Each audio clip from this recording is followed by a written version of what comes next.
I heard about it. So, from what you heard, they have Mayhem Moriarty's name very intertwined in that. 1 2 1 2 1 2 1 2 1 2. As far as the whole story here, with the rapping part, 1 2 1 2 1 2, and started like, you know, going towards the rap shit. There's that 1 2 1 2 1 2 1 2 with you, him, and a few other fellas that, you know, with the music video behind the scenes. What was going on around that time? Like, you know, I mean, we back at it. We back at it. We back at it. You already know. You were really going for the rap shit. Yeah, man. Like honestly, like it's crazy because like I moved from the hood and I went from West Road, shit went down. I had to go to Scarborough's and Scarborough for a bit. And, like, I was doing classic material. And like Mayhem Moriarty hit me up on Facebook and he's like, "Yo, bro, what's going on? Man, you still rapping?" And I'm like, "Yeah, I'm rapping. Just me, my broski too. Even me, my blood brother too. We're doing a little thing like in the house on the computer. We had our own like studio kind of thing. We're like doing we're actually making like body tracks. Yeah, you know what I'm saying. So like I'm like, yeah, I'm doing my thing. Da da da. And he's like, "Yo, you gotta come down, come on here and see me, dog." It's been a long time, so you know I got in contact back with him. Comment gang strong. Let yourself be seen. Let yourself be seen. We are back. Yeah, you know, and then. You know, he's like, "Yo, bro, I need you. You know, I need you around. You know, do some rap. You gotta get it popping again. You know, it's been a long time. We've been on, and like, yo, we've been on." And this there, you know, the regular, typical Mayhem Moriarty, like this guy. You know what I'm saying? So like, that's it. Yeah, man. So like, what do you want me to say? What do you want me to say? Like, I just elaborate more. Like, I gotta elaborate more. You know no. I just wanted to get that, like, how you guys linked up in the first place, because it's a big part of the story, fam. Again. Right. Okay. So let's get to the shits. All right. Right, because they have get to the shit. You're saying that, like, fam, they have you on 4 bodies, bro. Okay. So like, I understand that. It was a very controversial and very highly publicized case that was going on. Corrupted case. Corrupted. Hey, don't forget that word. Put that corrupted case right there. Corrupted. So, I can break it down to me. So just for the people who are just popping in right now, okay, get comfortable. Whoever's in their office, cubicle gang, we got your back. If you're driving around right now doing deliveries, whether you're doing the Ubers, the Lyfts, if you're doing Amazon, FedEx, Purelator, I got your back. All right. Big salute to everybody who's popping up in the chat right now. This is an exclusive interview with Mark Presidente Moore. Okay, he is considered to be Toronto's first serial killer rapper, or pretty much only one. He had caught 4 bodies. He was convicted of 4 bodies in a space of about a month and a half back in the early 2000s, around 2010, 2011 times. And he was convicted in 2012. He had a accomplice with him for about 3 of the 4 murders by the name of Kevin Williams, aka Mayhem Moriarty. And Mayhem Moriarty ended up testifying against Mark Moore so that he would be convicted of these 4 bodies. Let's continue. We don't know it. Yeah, explain it to us now, so we can get to like the ins and outs of the story now. You know what I'm saying? Okay, what do you want? You want me to go back to Mayhem Moriarty, Kevin Williams? Let me show you something. Because from Jungle. From the Williams from Jungle. Sorry to interrupt you, but from the documentary, they're saying the first thing happened, it was on his birthday. Yo, listen, hear me out. Rest in peace to Mike James, Courtney Facey. My condolences. Sorry what happened to their families, but I ain't do it. Okay? That's all I gotta say right now. Okay? There's never ever no gun in my hand. There's never ever anybody said I did it. There's never ever this guy never ever put the caliber weapon in my hand. There's never ever no proof. Even the what's his name there? The one of the what do you call it, man? Analysis of the scene, whatever. I forgot what you call those guys, bro. Forensics guys. He said, "Yo, it's impossible." The forensics. Huh? The forensics. Yeah, guys. forensics. He's like, him. He said, like, it's impossible for Mr. Moore to maneuver this tactic and be driving and kill 2 people like that with a handgun and driving and shooting this way and this. It's impossible. You know what I'm saying? For them with that tactic. There's never no GSR, no gun found on me, no DNA, no nothing, no nada. know what I'm saying? Y'all was in the area and I was in the whip and I see what happened. That's all I gotta say, dog. So that's all you gotta say. That's that. But then it's like, fam, in my documentary, they, you know what I'm saying? And from my I keep on mentioning this documentary. I should show you guys what I am talking about. As far as the documentary in question, I did a documentary on Mark Moore a while back. This is about maybe 3 years ago now. Let's run up the views in here. Make sure to share that like out, or share, hit that like. Make sure to share this live out. We are live. It's Wednesday afternoon. Come on, man. Day 9 of 30. We working. Let's see here. Mark Moore, Presidente. So this is the documentary in question. Low-key, I'm very proud of the viewership on this because it was like maybe about 15,000 views when it first dropped. And I was like, all right. That's cool. And then out the blue, the shit just started jumping. And now it's at 144,000 views. It's been used in people's podcasts and other documentaries and stuff like that. So yeah, man, I'm proud of myself. On Western Road after opening the door to a stranger. The left side of Moore's face was left disfigured by the bullets when he was shot. As a 16-year-old, on November 14th, 2001, he took a AK-47 bullet to the face in an apartment building on Western Road after opening the door to a stranger. The left side of Moore's face was left disfigured by the bullets when he was shot multiple times. Oh, the story that he told on that is crazy.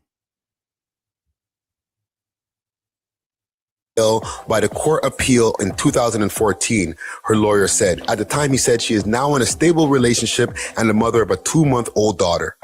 Julie, the one used in the Cole murder, the Crown argued. I got golden ones that spit rubies, he said on one track. That's why I keep the 4-5 by my side, A-Tech 9 motherfucker on the other side, he said on another track. Mayhem admits in a TVO documentary that he would have not snitched if he didn't feel cheated from the previously mentioned jewelry store robbery. Despicable. In March, after the trial begun, Moore refused to come to court, accusing the presiding judge, Superior Court Justice Michael Dambrot, of bias. In a handwritten letter submitted to the court, I will say I do better documentary narration now, but yeah, salute to nobody in this. This is too much of a nasty, crazy case. Let's get back to the video that we were watching here. Research, they put the title serial killer on you, bro. Well, I guess when you're over like 2 or 3 or 4 bodies or whatever they call it, I guess you're a serial killer and a serial killer. I guess. I'm crazy fan, Mark Moore fan. Don't get it twisted, he was a serial killer. It's bullshit. So that's why you guys all fools out there, huh? So D, with the whole mayhem element now, right? Because that was a big thing that went down in the scene. It's kind of it crushed his career with him ratting on you in court. The phone's in the cut in like 3 minutes, right? So like I gotta think about how you're gonna do this. Oof. Are you gonna be able to call me back? I'm call right now. Big salute to Stephen Hot Grabber with a variety. Saying. No, dude, no way I'm here, man. The story was just getting crazy just now. So, okay. Everything's happened, right? And they have you arrested, and you're going through the court system and stuff, right? But like I said, with the whole story, there was, an informant in the story via Mayhem Moriarty. So, what are your thoughts on that? Before we even get into that a little bit more. Test the lion. Test the lion. Test the lion shit. That saying that he did, He's not testifying, he's test the lion. To get himself, out of his, whatever problems, whatever crimes, whatever shit that he possibly done, whatever him and the police, whatever deal they worked out, towards me. You know what I'm saying? Whatever the fuck he did to get himself out of this shit, but you know what I'm saying? That I shouldn't be involved in right now. You know what I'm saying? I just want to say like that. You know, I just feel like that's just a lame ass, weak ass move. You know, and I'm saying I knew Mayhem, Moriarty, Kevin Williams. Let's just say Kevin Williams. I know that guy. You know, from I was young, B. You know what I'm saying? So I was like, we had talking about like since I was like 12, 11, 10, 9, 8. You know, growing up in the hood, we all grew up in jungle, B. He was a friend of your older brother. Yeah, he's my older brother. My older brother's age group, right? So like, it's not even like that. But even though he was older than me too, like he looked up to me. You know what I'm saying? Like all this shit about like I did shit to impress this nigga. That's nothing I'm hearing too. Like yo, come on, be like yo, I had the money. I'm the presidente. You know what I'm saying? Like I'm getting them. Like come on, be. I'm the one that had the X-Fight. I'm the one that had the big chain, 250 a month. I'm the one that had the house out there in Scarborough. Timothy, it was him. That had the 2 whips. I'm the one that had the links and the this and the that. It was me. You know what I'm saying? So like, come on, bro. Like I don't need to go around and go shooting people for no reason, bro. Like, I was getting too comfortable and too good. You know what I'm saying? I'm sorry for what I did. I take accountability for what I did. I robbed the jewelry store, though. I did do that actually too. Still, you know, and I take accountability to that too. You know what I'm saying? And it's my bad, and I told the victims and them. It's my bad, right? Man sentenced to 12 years for violent Iraq's jewelers robbery. Okay, so him and Mayhem Moriarty ran up in a jewelry store, went crazy, robbed a bunch of shit. Around this time, Mayhem Moriarty had just got signed to CP Records. Okay, I'm giving y'all a little quick history lesson right here. Y'all know who CP Records is, right? That's the label that Belly was a part of back in the days, okay, with Cash, and I keep on forgetting the next nigga's name that started the label with him, okay, that founded the label, right? But yeah, those guys were signing guys. They had freaking Sean Fernandez, or what is it, Danny Fernandez signed. They had freaking Masari, obviously Belly. Mayhem Moriarty was on a high. He had songs with Drizzy Drake. I wonder if that's even available online. Mayhem Moriarty was the guy. AKA Anarchy.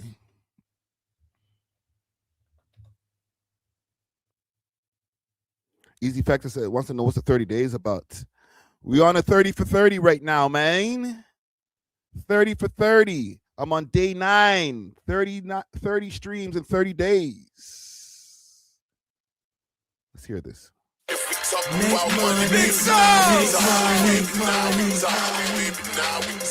we're talking. I'm not gonna be here super long though. I got a podcast. Now me nigga get some money too. Now you're talking. Make money. Now you're talking. Now you're talking. It's anarchy. Still the grimiest, greasiest, eating just a little bit. Rap money flipping it till I'm seeing evidence. I just want the paper, down the pull the caper, scraping up the cash like a real money maker. Live nigga like I got shot by a taser. I know this is a copyrightable beat too, but fuck it. Let's go, man. Yeah, we rock cut it out later. On ice like a skater. Can't go to US unless I get a waiver. So keep it gangster and just an entertainer. Mac 10 to make you do the El Macarena. In the minor league, I do it major. What else? No road to the streets, I ain't a stranger. That's what I'm counting out. Hundreds like a banker. Thank you. Now you're talking.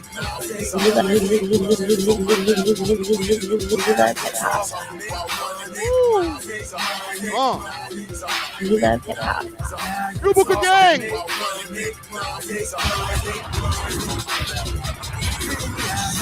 Before MySpace, streets knew my face. Before Facebook, they knew how my face looked. Yo, big salute to Alias, aka Don Million. But no disrespect, Don Million. You know who we here for. I tell him, no pistols here, your money will disappear. My accountant will feed his family off my fiscal year. Tax brackets and back and forth faxes. My paper coming full circle, get up on my axis. Casper the ghostwriter, I ain't about to lie. I get money from your favorite rappers every time I die. But trust me, I'm alive, so somebody take the right shot. Till then, I'm on these heels like a white sock. In the airport, checking bags, Gucci made. I spend a lot, but making sure I got some loot to save. Young money, dumb money, stupid paid. Stunt man, stunt hard, call me Super Dave. I'm through the roof like a masseuse, I get attention. And if you talking getting cash, I should get a mention. Yeah, I swear I really does it. I had Mike, chill. This is a one of one. Oh, you put the comment on the screen. So how many times did Drake use this verse? It's a one of one. All right, man. Yo, around these times, mind you, he was already signed to Young Money, so he kind of stunted on there. But right before that, he couldn't be playing those games, reusing verses and shit like that. Niggas will put him in the trunk. Tripping, no luggage. Holla at the You love hip hop. Anyhow, sidetrack. You know, sorry for that too, you know, but that kind of helped me out my career a lot too, big time. You know, I had some wealth before that, but that helped me out big time, give me a big raise, you know, and like, you know, me and certain people, you know, took the thing together, we broke bread together, we're all good, we had paper. But like, I don't know what happened with these clowns, man. This guy started moving like weird and shit. Like, I don't know what's up, man. Like, just money made these niggas go crazy or something. I don't know what it is, but all I know is like, I was maintaining my composure, just being the man I'm supposed to be, and I'm supplying the hood and giving certain man certain things when they needed, if needed. You know what I'm saying? I was trying to break bread and feed my family, so all I thought about, I never thought about murder or to hurt anybody or to kill anybody. It's never ever the intention. The intention is to big bread, baby. Didn't do it. You know what I'm saying? Get this career, get this contract signed, and keep it pushing, go live comfortably way out. Away from this nonsense, dog. You know, away from this bullshit. All this bullshit that's been going on out here. Like, okay, listen, and with all due respect to Mark Moore, did you guys really think that he was going to get in the interview and be like, yeah, I did that shit. All four of them. I did that shit. That's my bad, bro. I did that shit. It's all me. Don't even worry about mayhem. That was all me, man. All right. No, what is it? I got no help. You know what I'm saying? I did that. I bench pressed that by myself, bro. No set. No setter or whatever the fuck you call that guy. Shoulders, all this shit. We don't want to be around there. We don't live like that, right? But we were in the hood at the same time. But we weren't trying to do that, even though we're in the hood. You know what I'm saying? So, like, personal, you know, not to pocket watch, right? But this is past the stat, and you know, you are but to pocket watch, pretty convicted for this. Like, how much did you guys get at that jewelry store robbery? The pocket watch estimated. Be a whole bunch of Benjamins, man, like a whole bunch to be hit the lotto on that stuff. And honestly, I'm not going to give you an approximate price, but I'll tell you right now, it's over $500,000. Jeez. Wow. See what I'm saying? So, you know, okay, let me just play one more part for you guys, and then we'll intro this shit. Like I said, I'm not going to be here for a long time, but a good time. All right. The shooting incident, because he has this crazy scar in his face, right? So to find out how he got said scar, let's get into this. With your childhood, and I'm going based on a lot of the stuff that my research I went through to doing the documentary. When you're a teenager or like getting into your late teens, you had a wild like incident that happened. You went to an apartment building in the West End, still in the West End, and you got shot in the face. Can you tell me about that? That's back in like 2001. Mm-hmm. So this is like back in, so we're going back to like 2001 when like the CLE youths weren't even alive back then, I don't think they're even born back then, them CLE youths still talking about that shit. Okay, and just because he keeps on mentioning the CLE youths, he was very, very upset about the Catch a Presidente face shot, that the bar that they used in the Griselda Blanco track.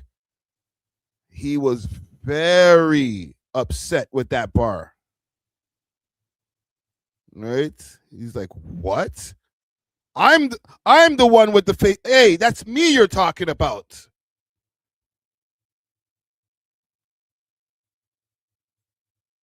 Where's the bar? Gon' strip. Dope boys gon' trap to this. Keep an eye, I don't lack to this. Somebody might get slapped to this. Then road dogs, my young boys made the place hot. Never read a right niggas hug a Presidente face shot. Hug a Presidente face shot. He was, yo, as soon as we got on the phone, he was like, yo, we're going to talk about those guys over there, those Pengs guys. Yo, I'm the real guy. They're talking about me. Like, yo, bro, okay, all right. I'm sorry. It's just a bar. Say it again. Boys made the place hot. Never read a right niggas hug a Presidente face shot. She making bands on a right. Never read a right. Top goons, they my road dogs. My young boys made the place hot. Never read a right niggas hug a Presidente face shot. Heard about that one. Face shot shit and all that bullshit. You know what I'm saying? Trying to use my name for their club to jumpstart my career and all that nonsense. You know what I'm saying? Yo, salute to Prezi. It was one bar in a classic song. They're like, yo, they're trying to use my name for clout to get their career started. Yo, if they weren't able to put that bar in the song done. Yo, skip, turn that shit off. There's no Presidente bar in there. We don't need to hear anymore, bro. Get the fuck out of here. It is a hard bar, Caro, but like it didn't make the song. It didn't make their career. That's a stretch, brother. Listen, don't come for me. Mind you, he's in jail for life, for life. But like, bruh, made their career. You know what I'm saying? Trying to use my name for their club to jumpstart my career and all that nonsense. No, sorry, my bad. Wrong words. Jumpstart their career. Their career wasn't going nowhere. But when they said that, catch a Presidente face shot. Out of here. You got potential, kid. Saying so, like back in 2001, anyhow, when I got hit up with the K5 shots, some may think I just got hit in the face. You know what I'm saying? But yo, I was 17 years old, and that was a wild experience. I walked on like straight up. It was crazy, and it's like I got hit up on the Western Road, it's a good story. Twin Towers, and honestly, I could say to you, like real talk, like them boys in Western Road, I had no issues with them, like certified these like scenes. So like, you know, I'm from jungle, originally from jungle. I moved to Western Road. Yes. You know, when I was in prison, when I was in jungle, so like, and this didn't happen where I got arrested. So I went to prison for a little bit. You know, it's when I was in my early teens. I went to prison for a little bit, like youth prison. I came out. My mom moved to Western Road. So when I came out, I moved to Western Road and I was there. So I had no choice, right? So it's not like I'm not from Western Road. I'm certifiedly born, raised junglist. And you're new in the area. So like, see, I'm new in the area, right? So I'm new in the area, but it's crazy because this area right here, so I'm like 17, 18 years old. This area right here is Crip, right? And it's like, remember, my area is blood. So back then, that Crip. He's explaining this right here. This is a mean scar, like disfiguration Kanye style. Blood stuff was kind of popping somewhat, like certain areas were cool, right? So like, I feel like I was cool like them niggas over there in Western Road. And I feel like I had like the pro-social abilities to like make my way in to like be respectful towards them and their gang, you know what I'm saying? So like I did that and I was good. And I was living there comfortably. There's never no issue with me and them, you know what I'm saying? But sorry, I don't know what happened, but I know what happened, but I ain't gonna say too much. But all I know is that some slime shit went down behind my back where someone did some slime shit and used my colors, you know, like put on red rags, did some slime shit. And used my colors when I wasn't even there, and like jammed some niggas from out the way. You know what I'm saying? It's like I don't know if the niggas think like I was involved or what, but like some shit happened up, and then boom. You know what I'm saying? I got hit up, right? So the experience was nuts. It's like I saw the whole thing, like coming from afar. It's like I was there that same day, November 14, 2001. I was there. I was on the balcony. I was looking down the balcony. I was at homeboy's house. Homeboy said, "Yeah, I'm at my mom's house. Hey, let me break it down. I'm at my mom's house. Mommy's house." Mommy's like, "I'm like, Mommy, I'll be right back." You know, Mom said, "Should I no leave? No go nowhere. We are talking about you have your work. No blood clot, go nowhere." See, I'm like, "Your mom, just cool now. I'll be back right now. I'll be back just now. 2 seconds, Mom. Don't watch none. I love you, Mom. Don't worry." She's like, "No, Stay home. She's making oxtail rice and peas, which is one of my favorite dishes. Yeah. See? Guys laying I'm the like, story yo, out. mommy, don't worry. But them boys upstairs are linking me my phone saying they have like some dumpling and what's it called, their saltfish and this and that. But I wasn't even going up there for that. I was going up there because there's 1-2 girls up there and I wanted to go see what's going on up there, right? Hold on a quick second. Let me show y'all something. When it comes to niggas in jail, as a nigga who's interviewed a lot of guys in jail, man, them in jail really know how to lay out a story. Okay, they got nothing but time on to do, right? So when they're telling stories to each other, they tell the long version, right? So just bear with them. They don't condense the stories. They tell the long version because the man them they get to be good storytellers. Niggas are sitting on range, just like, yo, I'm in a hurry. A hurry to do what? You're sitting on range. Were you in a hurry to go play Bidwiz? Yeah, go on, tell your story, Bridget. So like, boom. So I left and I was thinking I'm coming back like quickly. So I went upstairs, boom, saw these dudes. I'm like, yo, what's going down? What's up? Right? They're there. Boom, I go on the balcony. They give me a plate of food. I'm like, give me a small dish. Mommy got some grub down there still, so just give me a look at 1-2s. Yeah. So I got a little small dish, whatever box that. Went to the balcony. I'm looking off the balcony. I'm like, I'm like, I'm like, I'm on there. Look at this. I'm like, these niggas are here for you guys because I know what these niggas did. I'm not gonna say certain things. I use my colors right. I'm saying, all that. And they put it on no one like that. But I didn't think it was gonna lead up to that. I was kind of pissed off that they did that because I found out the way I found out. We're not gonna get into that, right? But I'm looking off the balcony and telling these boys, listen, like, look. And I just want to get to. I don't want the details so anybody gets incriminated. AKA, like, speed it up, brother. Speed it up. Right. The moment that it happened, like. What happened right before, fam? So right before it happened, I'm getting to that point right now. I'm on the same day right now. So I'm looking off the balcony and telling these youths, bro, them boys down here for you guys. Look at that. Who them boys coming inside the building? Who them boys at there? Right. Anyway, who them boys? I go downstairs. I leave. I come back. I go back inside the spot now. So I'm in the building. Boom, I'm in a my boy. See, I don't know who he is, right? So I'm with a my boy now. Inside the building, I'm heading to like pop the door. My wife's saying, don't pop the door, don't go in the building, like go to the drums, go to the block. And upstairs, I got a fifth. And I got a 380 upstairs right now, and I'm this age upstairs, my body armor upstairs. So I have it. You know what I'm saying? Got on my strap. The man had a fifth, a 380, and body armor. Yo, these niggas is just running around Toronto like they're the army and shit. I'm thinking to myself, you know what? Let me feel like I'm so super Dave and or Superman and try to beat this bullet right now and go and get my 2 things. And if there's a problem, I'm not liking the vibe right now. Yeah. You know what I'm saying? The vibe was weird, B. So whatever, I just bust the door, boom, boom. The youth behind me, the same youth I'm talking about, came out of nowhere, boom. Boom. Walking in the building, boom, go inside the alley with the same youth now, boom, in the alley now. See, the floor, they were in the alley, he presses his floor. Elevator. So I'm like, all right, boom, I'm not even going to press my floor yet. I'm not going to do that yet. See what I'm saying? So he presses his floor. When he presses whatever floor, boom, the alley opens up. He tells me to hold on. So I'm like, what? The fuck is he telling me to hold on? What? Me hold on? What the fuck's going on? Yeah. Right? So boom, I look at the thing there. I'm like, what? I'm like, shit, nigga. I'm like, what up? I'm like, I know my boy. I'm like, my boy that was standing there. See my boy standing there behind him with a big suitcase. I just saw the fucking balcony. Right? So I'm like, yo, what the fuck is there? See, so I see my boy standing there and behind him is a suitcase. I'm like, yo, walk on, fam, you good?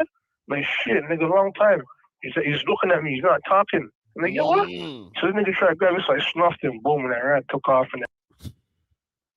That's tense, bro. All right, just for the people who don't understand nigganese, the man is in the elevator with the next man, and dude has a huge suitcase. He opens the suitcase, and he's got the freaking in there, and he's like, "Yo, walk, go on, you good? What's up with that, bro? Whoa!" And the man's not saying nothing; he's just looking at him. So he snuffs him. And boom, that's when I heard it. Boom, and then it went off, and then that's when it got a popper, right? So running on the hallway, boom, shot hit my back. Boom, still running. Boom, run to the fucking door. Boom. So my Timbs are loose. Boom, running down the staircase.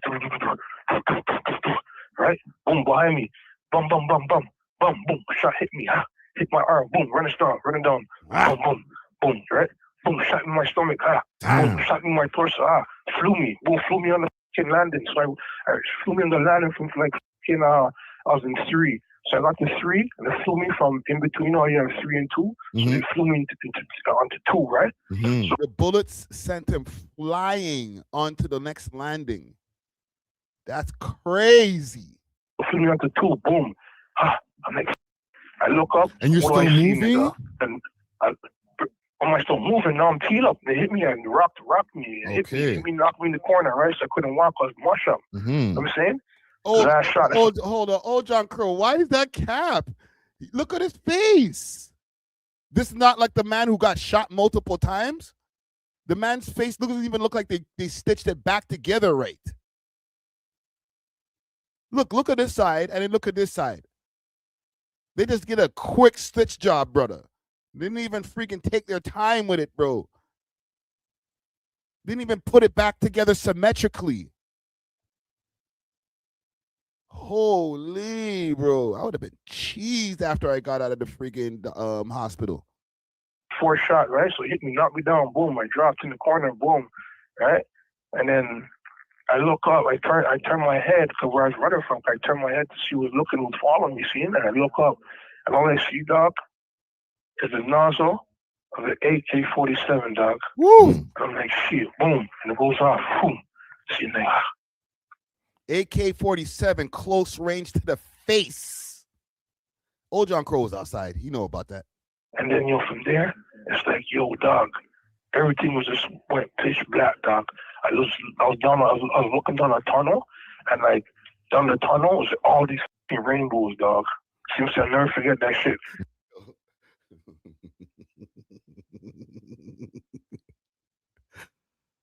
No, that's not Griselda. Okay, that's Mark Moore. Keep it separate. Okay, I'm laughing at this part, and that's not funny because man almost lost his life, but this right here, because y'all niggas keep on putting allegations on this nigga in the chat. I'm reading the chat. I'm not acknowledging all of the things that Mandem are saying, but I see you. And Mandem are putting a mad rainbow allegations on this nigga. Down the tunnel was all these rainbows, dog. Seems I'll never forget that shit. Yo, fuck.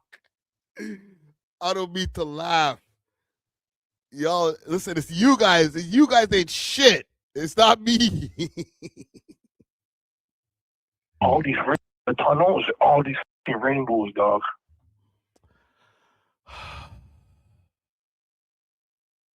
Continue the video. Seems I'll never forget that shit. All these rainbows, like, the rainbows on like the church, the different colors on the church, like the glass. I see all that. I'm like, yo, shit. Boom. Boom, I come back. Saying to come back, boom. See them niggas, boom, they ran off. Ooh, boom, got up. They went for help. Slid down the stairs. Yo, this guy got shot mad times and he was still able to get up and go for help, bro. This nigga's a soldier, bro. Bloods and spitting on my mouth, spitting on my teeth, spitting on my gums. Face opened up, see my face on the wall. This, that, march up, peel up, climb on the stairs. The rest, I just took 4 from the 7.62, Okay, every time I'm on a staircase, 7.62, 5 of them. You know what I'm saying, dog? Damn. So, like, put that together, bro. Add that all up, dog. You know what I'm saying? Add that all up, dog. You know what I'm saying? Took 5 of them, hitting on the stair, 7.62, broski. You understand what I'm saying to you, right? So I'm happy to be alive today, bro. You know what I'm saying, dog? I went through all that. I got up. You know what I'm saying? Went through the struggle, went for help, boom, all by myself, homie. And I kept myself up for the whole time. When they say you don't sleep, I didn't sleep, kept myself for the whole time. You know what I'm saying, bro? Wow, so nobody helped you? Nobody what do you mean? saw you, fam? No, come on now. I got up. You know what I'm saying? I came down the stairs, boom, boom, opened the front door. I went into the second floor hallway, knocked on the 1, 2 doors. One woman opened the door. She looked at me. She screamed. She said, "Oh my God!" Boom. Shut the door. Crawled over to the next door in front of me. Boom, knocked on that one. Boom, boom, boom, boom, boom. See, they opened the door. And they're like, "Alive, Marky!" The person knew me from jungle. The next person that I knocked on is a woman from jungle. And she knows who she is. Tell her I love her, dog. Tell her, yo, thank you for that, man. You know who you are. I love you. You know what I'm saying? She'll hear this when it drops. She's like, don't worry. She called the boy, right? She called, not the boy, she called the ambulance, right? She called the ambulance, and the ambulance came about, you know what I'm saying? And ambulance came pretty quick too. And I'm there, I'm just laying down on my stomach, and I'm like, I'm feeling tired. And I'm like, yo, honestly, I feel to just go to sleep, dog. Because you know when you're tired, you just want to go to sleep. It feels good. Listen, top 3 We Love Hip Hop stories in history. Okay, this is gonna go down as one of the top 3 stories that were ever told on this network. Okay, trust me. I'm saying, like, you know, if I wake up, the pain will be good. Yeah. Nah, nigga. Sleep is a cousin of death, baby. If I ever went to sleep, I wouldn't have woke back up, nigga. Back. See? Stay awake. Don't go to sleep. Boom, I'm staying awake. Fighting that. I'm fighting every shot, every pain. Staying up. Right to the hospital. Boom, they put me on 1-2 cords. Boom, I was breathing normal. I'm like, I'm alive, baby. I'm coming back, dog. I got this is not the only shooting story I have in here. I have an insane story that Peter A.W.O.L told, okay, over there in the West Coast. He told an insane story about taking 27 shots. All right, trust me, we got the stories. How long did it take you to recover? Holy dog, like I'm talking about like almost the hospital was my new spot, dog. I was in the hospital for over a year and a half, 2 years. Damn. Dog, they talk. All right, let's get to it. Everything's smooth, audio sounding good. Let's get to what we need to get to. Hold on, let me double check that actually. Okay. Welcome back. We are on day 9 of 30. Okay. Welcome back, gang. Anybody, like I said, who's in their office, who's at work, school, whatever you're doing right now, if you're at the crib waiting for chops, if you're looking for jobs, I am here with you. I got your back. I got a list of topics that I do want to get into. We're going to be talking about Conway the Machine and his separation. Speaking of Griselda, right? His separation from Griselda, the group, the conglomerate, and why you never see him around Westside Gun and Benny no more. We definitely got to get into the Dame Dash response to Jay-Z dissing him at the Roots picnic. All right. As far as Canadian stuff, Casper TNG has dropped the interview, or he hasn't dropped it. CBCQ has dropped the interview with Casper TNG. Right now, I have the audio. Hopefully by the time we get to that segment, we might be able to find the video. But right now, the full audio is out. We'll react to that. All right. Jim Jones and Fab are at McDonald's. That's just a quick one. And outreach workers can't do their jobs, right? There's a lot of outreach workers out here trying to help people who are addicts and homeless or unhoused people. Sorry, I got to get the right terminology. Unhoused people out there in society, and the government and the city is preventing them from doing their job. So we'll definitely have to get into all of that. And if you have any thing that you want me to cover, react to, let me know. Comment gang strong. Okay, big salute to everybody who's popping up in the chat. I see all of y'all from earlier. I'm not gonna go do a rundown as I usually do. My bad. I'm not trying to rush. But more times, I only have about 2 hours and change to get this done. You know what I'm saying? Quick thing also I want to announce to you guys, I'm going to be doing another IRL stream very soon. Probably Sunday we'll get one in, but like a short one. And I'm going to be planning to one with the crew, Korean grill. I don't know which one that we're going to go to. So and I'm not going to announce it ahead of time so we get stream sniped. But it's going to be me and the crew. We're going to go. We'll be outside, walking around, doing our thing, hitting the restaurant. And yeah, man, look out for that. But let's get to what we got to get into. Starting with Conway the Machine. All right. Big salute to Conway the Machine, prominent rapper out of Buffalo, for the people who don't know, duh.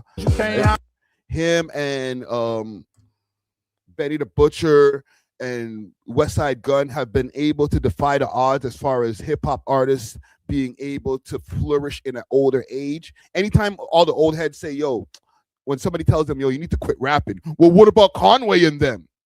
Right? They were the example for the 35 and up rappers.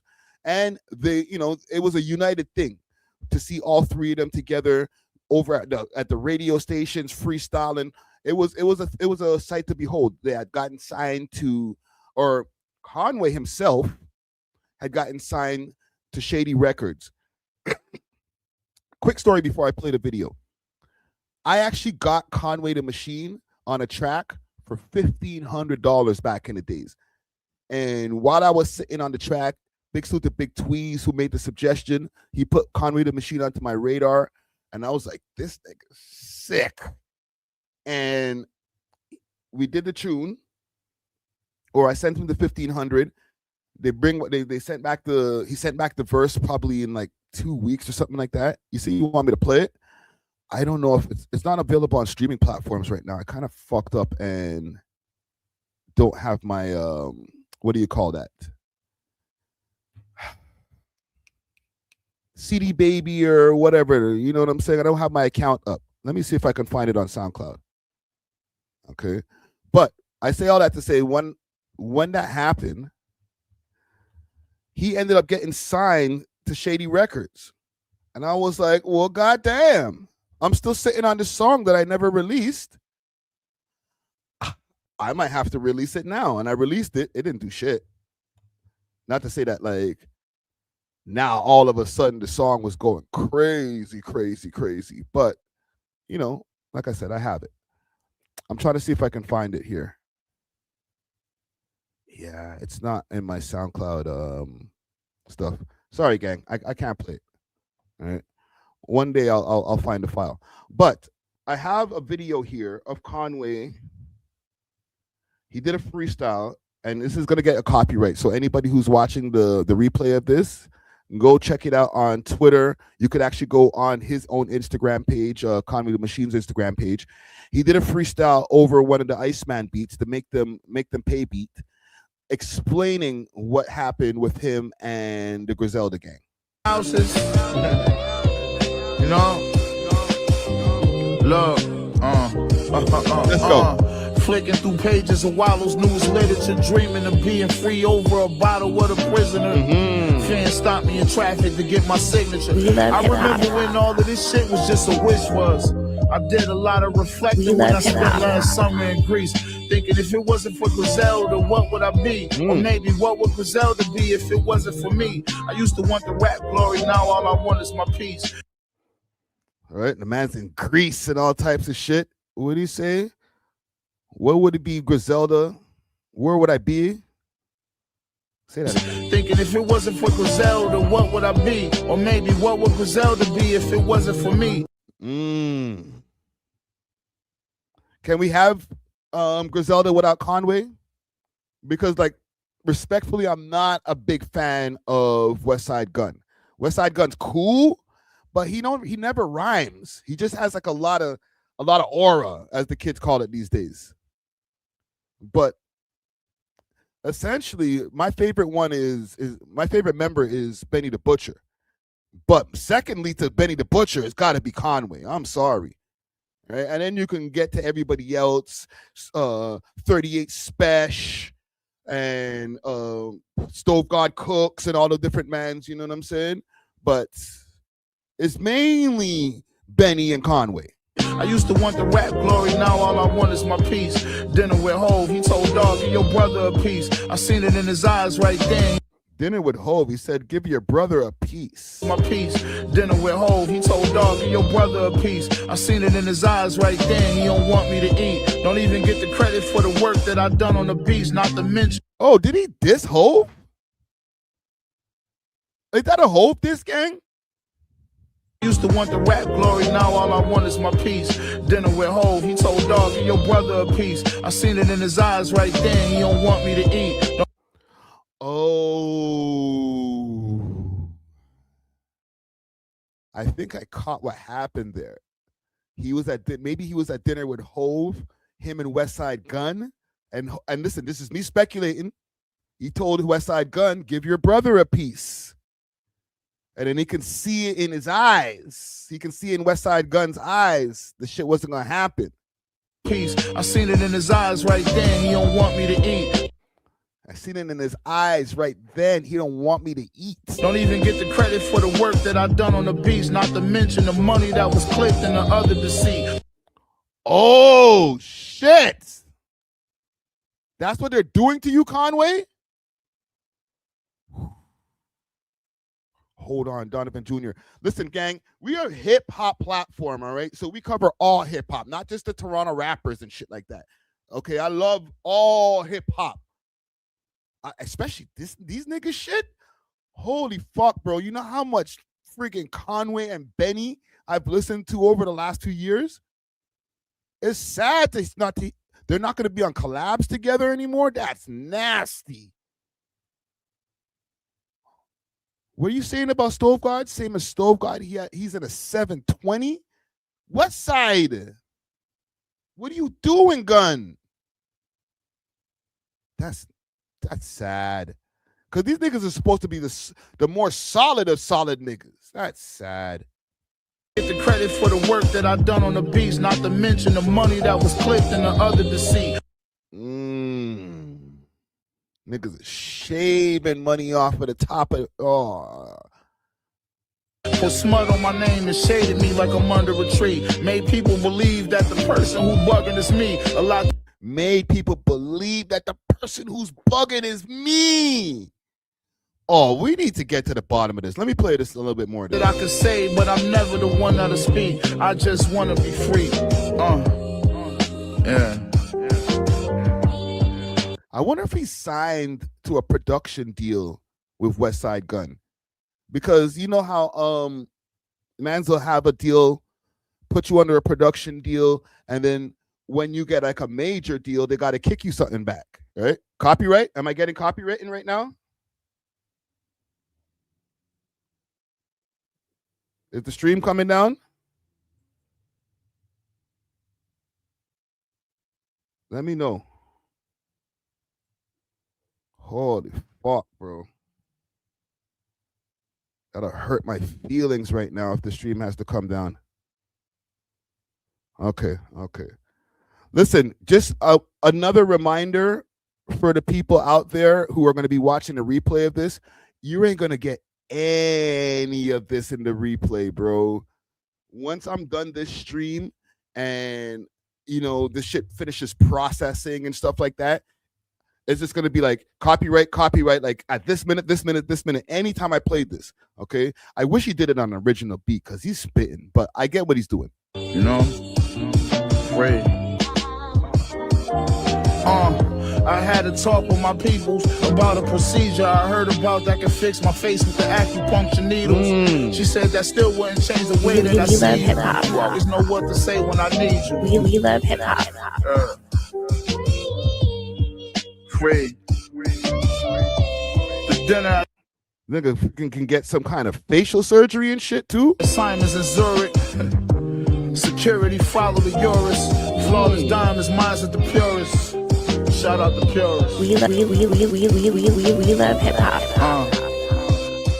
You ain't got no more bars, nigga? Give me some more bars. On the street again, they want you to work to do to complete the plan.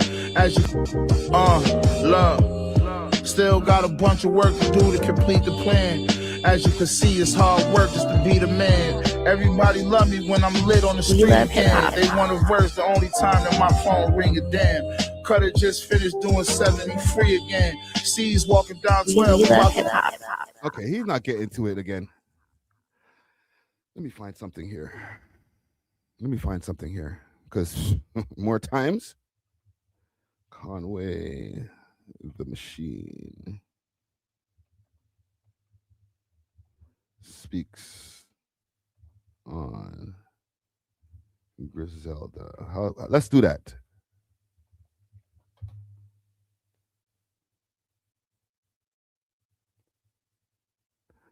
Between the Griselda origins, Conway the Machine.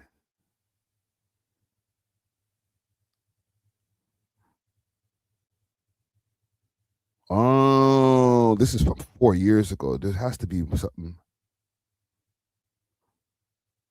Conway the Machine, Toxic Griselda, if another album could happen. 8 months ago. Here we go. what is the status between the guys? Because I know you spoke on it on Angela Yee's thing. You, Benny, and Gunn. Obviously, you guys are family forever, but it feels like the last 3 or 4 years, everyone's kind of gone their own ways. You know what I'm saying? Gunn's killing it with his fourth rope shit, and he's still putting out like 5 albums a year. BSF, you had drum work. Is it like at this point when y'all get together? Is it just when it comes to like time to get a bag? Like, all right, we got to go do a show.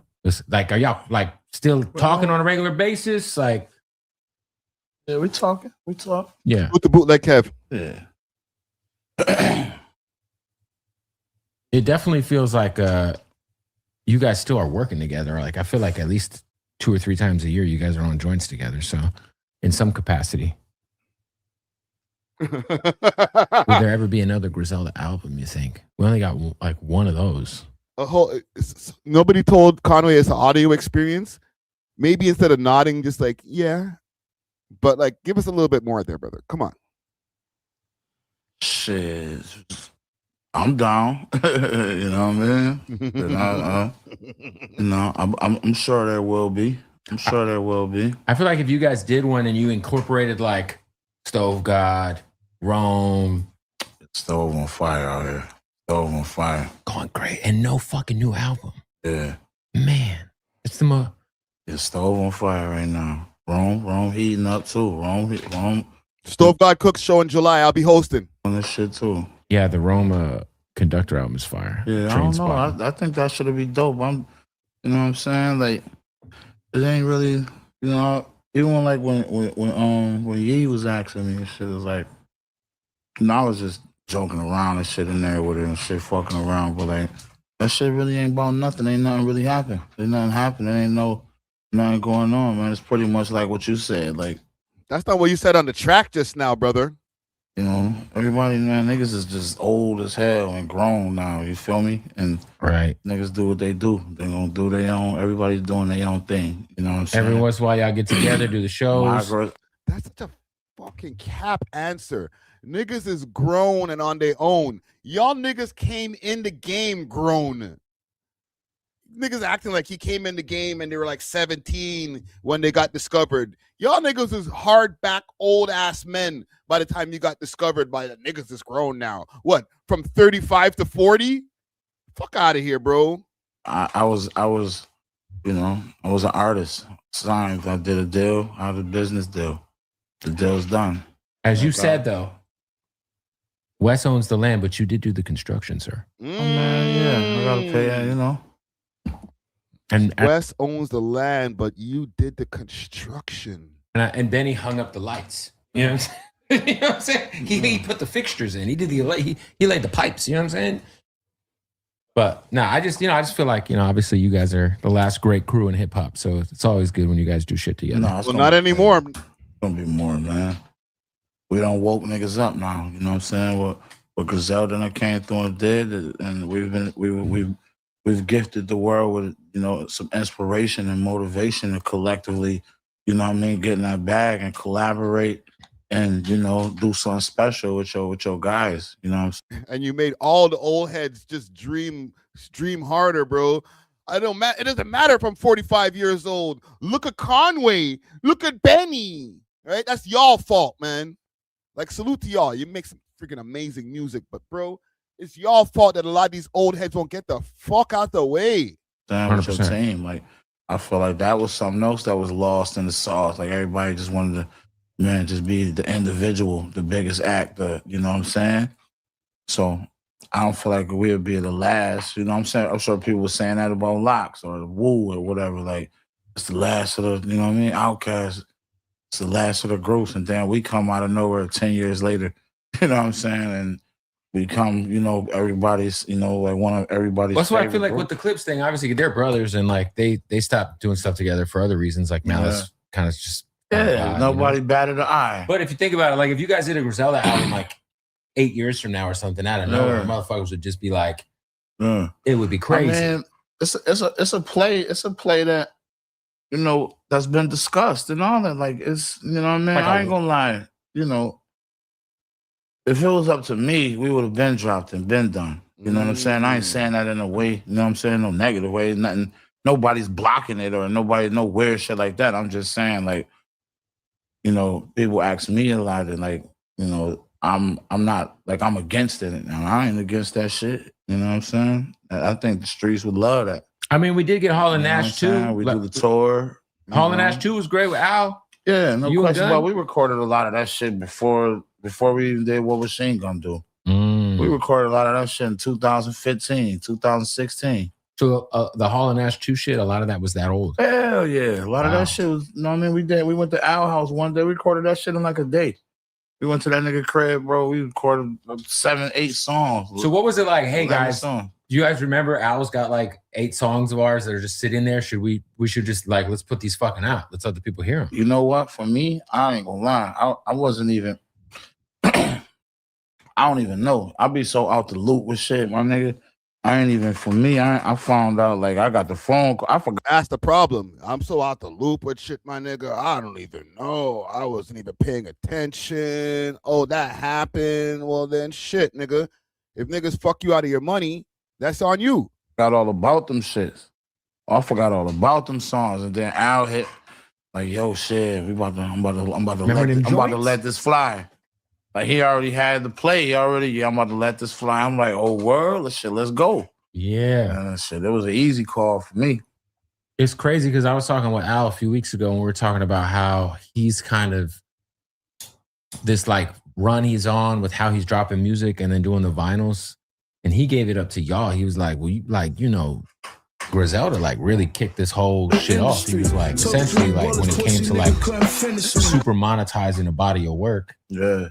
Through like physical media, like you guys really kind of, I feel like kicked off the renaissance of people like. I have a remix of it. 1 second. Let me play a little bit. And then we'll get to our next story. I want to see one of these guys freestyles too. Just reminisce. I have a remix. All right. Big salute to R Dub.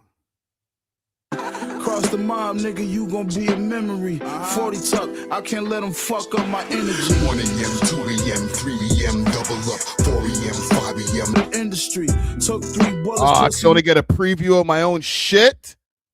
Fuck. For Slaughterhouse. Slaughterhouse never had a chance. Get out of here about Slaughterhouse. It would have been great. Slaughterhouse is a freaking dope idea to get Joe Budden, Royce the 5'9", King Crooked, and Joel Ortiz and a super group, but they were never gonna last, bro. Those 4 personalities, and even just Joe, the way he thinks, like them niggas. And to be honest, they were better off before they even signed to Shady. I know Royce is the connect. Royce can go just get the Shady deal for them real quick, but that was a big mistake. That album was booty cheeks. The Welcome to Slaughterhouse album, the official release one. What was the name of that album? That album it had 2 songs on it that were hard, maybe 3. But then, like, you know, get some Slim Shady beats on there, nasty. Going out and trying to get the limited edition vinyls. Like, I don't care about this. Let me see. Griselda freestyle. They need to come back with some shit. Griselda freestyle.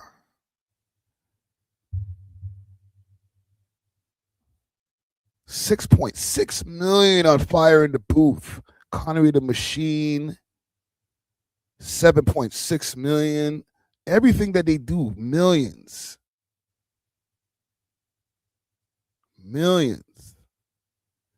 Conway, Benny, Westside Gun. Oh my God.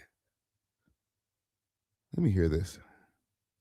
Hey, yo, this Conway the Machine. Hey, yo, this Benny the Butcher, GXFR. You already know what it is. Day 9. Body shit on Funk Flex, nigga. Hot 97. You know what's up. Griselda. You know what it is. Funk Flex, I'm here. All right. Conway, Benny, another session. We love hip hop. Lipo Flex, let's go. We love hip hop. Zelda Records. The Almighty. Buffalo, stand up. We gonna get right into it. Big copyright from Wu-Tang on the way. We want y'all to feel it. 716. Y'all know what we about to do. Yeah. Stand the fuck up. Yo, it's Benny. Let's go, Benny. Got them on us in the club. The staff just didn't search us. Ratchet chicks in skirts with ratchets in their purses. Big shit. I walk up clapping shit in person. Y'all act them little burners. Those accidental murders. Trying to get money. That's the nigga purpose. 100 to they lower my casket in the surface. Cross paths with a serpent. I'm blasting it for certain. They only shoot back when they rap they little verses. When these rappers meet me, half these niggas nervous. Praying I don't snap and rap them in the curtains.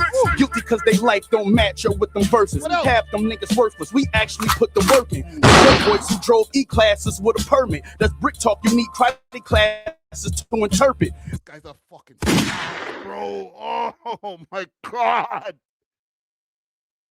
Holy shit, man. I wish more niggas could rap like this, bro. Why the game gotta change to be so fucked up where like, yo, the less you could rap, the more famous you can get? Like, these niggas, like,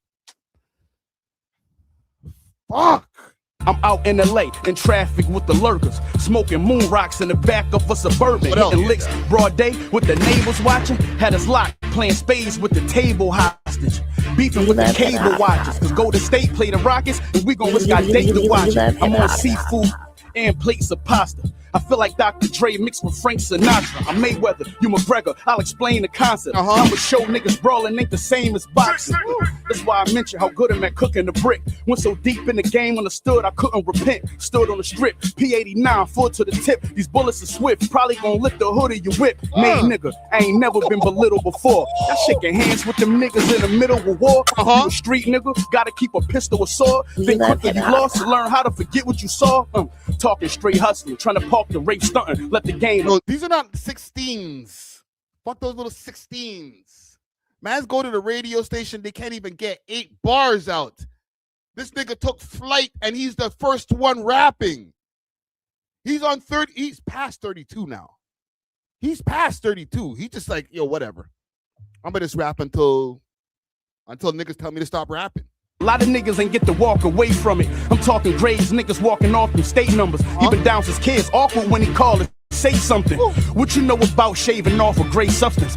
Rick a white girl, I call it Kate Hudson. I do this for the kids who starved and ate nothing and had to rock off brand just cause they fathers ain't hustlers. This shit, I'ma make y'all niggas really respect. Yo, there's other people there, eh? You know, can leave some rhymes for the rest of them, nigga. Me toe West, I gotta eat. You gotta really connect me. If I'm wrong shit, which one of y'all gonna really correct me? Conway catch the body, guess who getting accessory? I really had work when it dried up in the streets. Maybe that's why I rhyme like Nas before Khalees. Shot Smith, 2 bullets lodged up in the seats. We smoke backwoods till it fog up in the Jeeps. Same rappers that you enjoy, I came to destroy. Snatch the Louis. Like, fuck you niggas, I'm using the whole beat, all right? When you guys go next, go just get another beat. I'm just gonna rap as long as 8 niggas rapped on this beat. Remember, 8 niggas rapped on this beat. He's like, I'm gonna just rap that long. All right? Off the rack soon as I came in the store. I'm a shady individual, that shady employee. I run through your whole team like Shady McCoy. Ah! Oh my God. Oh my God. 716. Let's go. Let's go. Rap, the title was in my hands. Take over the game. Since my arrival, that's been the plan. The streets love me. The legend saying that I'm the man. Know you doing something right when your idols become your fans. But this just the results of my hunger. 9 under the shark head. Tell them it's my summer. Bentley trucks, 5 colors. We don't ride Hummer. 40 on my lap while I ride. Go ahead, try run up. Look, I used to pump raw shit. Streets make my young boy crazy. He done lost it. I green lighter. He empty his gun cartridge. See a rapper's SUV. He done lost it. I green lighted. He done empty his gun cartridge. Yo, you fucking guys can't rap, man. What you guys are doing is not rap, bro. It's okay. We'll call it rap, hip hop, or whatever. It's inside of the genre. It's not this, bro. Say that again. My summer, Bentley trucks, 5 colors. We don't ride Hummer. 40 on my lap while I ride. Go ahead, try run up. Look. I used to pump raw shit. Streets make my young boy crazy. He done lost it. I green lighter. He empty his gun cartridge. See a Raw shit. Lost it. Empty his gun cartridge. Yo, we did a reaction to freaking dumbass Sauce Walker. He's rapping words that don't even freaking come close to rhyming together. This nigga said, lost it. Gun cartridge. Like, nigga, what? Rappers SUV and Young Dolphin. Conway West. Shoot up his SUV and Young Dolphin. We don't ride Hummer 40 on my lap while I ride. Go ahead, try run up. Look, I used to pump raw shit. Streets make my young boy crazy. He done lost it. Our green lighter, he empty his gun cartridge. See a rapper's SUV and Young Dolphin. Conway West Side, we young bosses. Watch your mouth for your mustache get punched off it. Niggas can't fuck with none of this raw shit. Pussy, go find a bridge and jump off it. Made it this far cause we he's still on the off it, lost it, cartridge, dog shit. Jump, find a bridge and jump off it, nigga.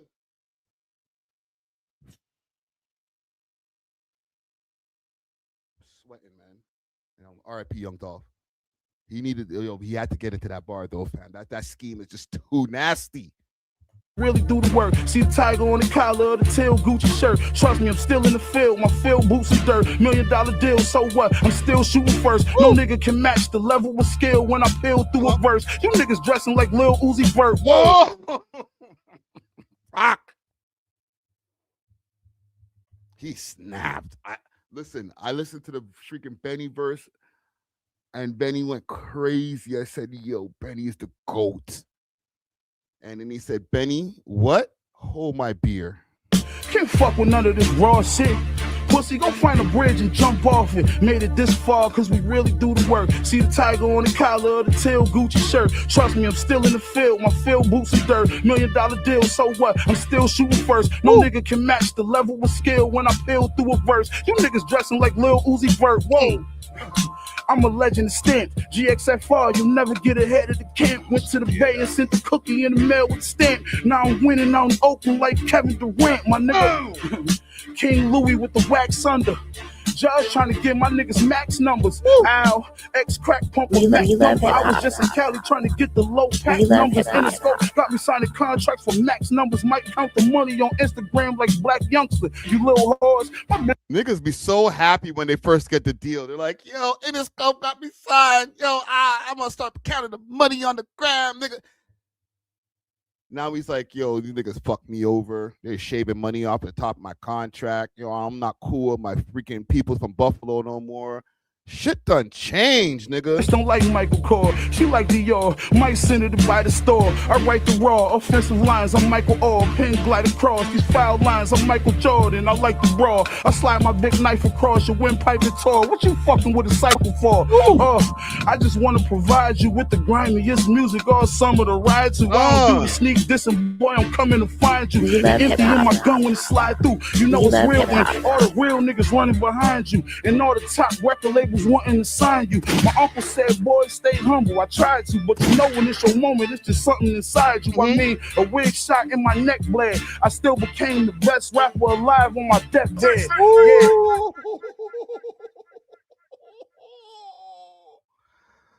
This nigga is nasty on a level. Listen, I don't even want to hear West Side Gun rap. Okay, he didn't rap in this, but like, shit. These guys are on another level, bro. Just be looking at niggas like this, like, bro. He has a song with Benny. This is the type of shit that real rappers look up to rappers like this. All right, old John. Tory can do that. Tory has the same timestamp on his, but he's by himself. Drinking spade, eating chef dress. Bro, kill all of these niggas, that's what West said. Thinking back 17, dumping tech leg. Only hit one nigga in his left leg. Ever since then, shooting like Steph leg. Flying out the heckler, a nigga getting left dead. Like said, your verse on static, got niggas mad at you. And now every so-and-so wanna battle you. That shit is laughable. Tell them niggas go to Owls and do an album in a classic day and tell them I'll get back to you. Clear? Machine, nigga. Damn. Yeah. Nasty. Well, listen, man. Most groups don't stay together. The only group or conglomerate or whatever. Like, for example, like whatchamacallit? Remember Flip Mode Squad? Flip Mode Squad. Always stay hard. Right? They had Lord Have Mercy, Rampage, Rod Digger, obviously Busta Rhymes, right?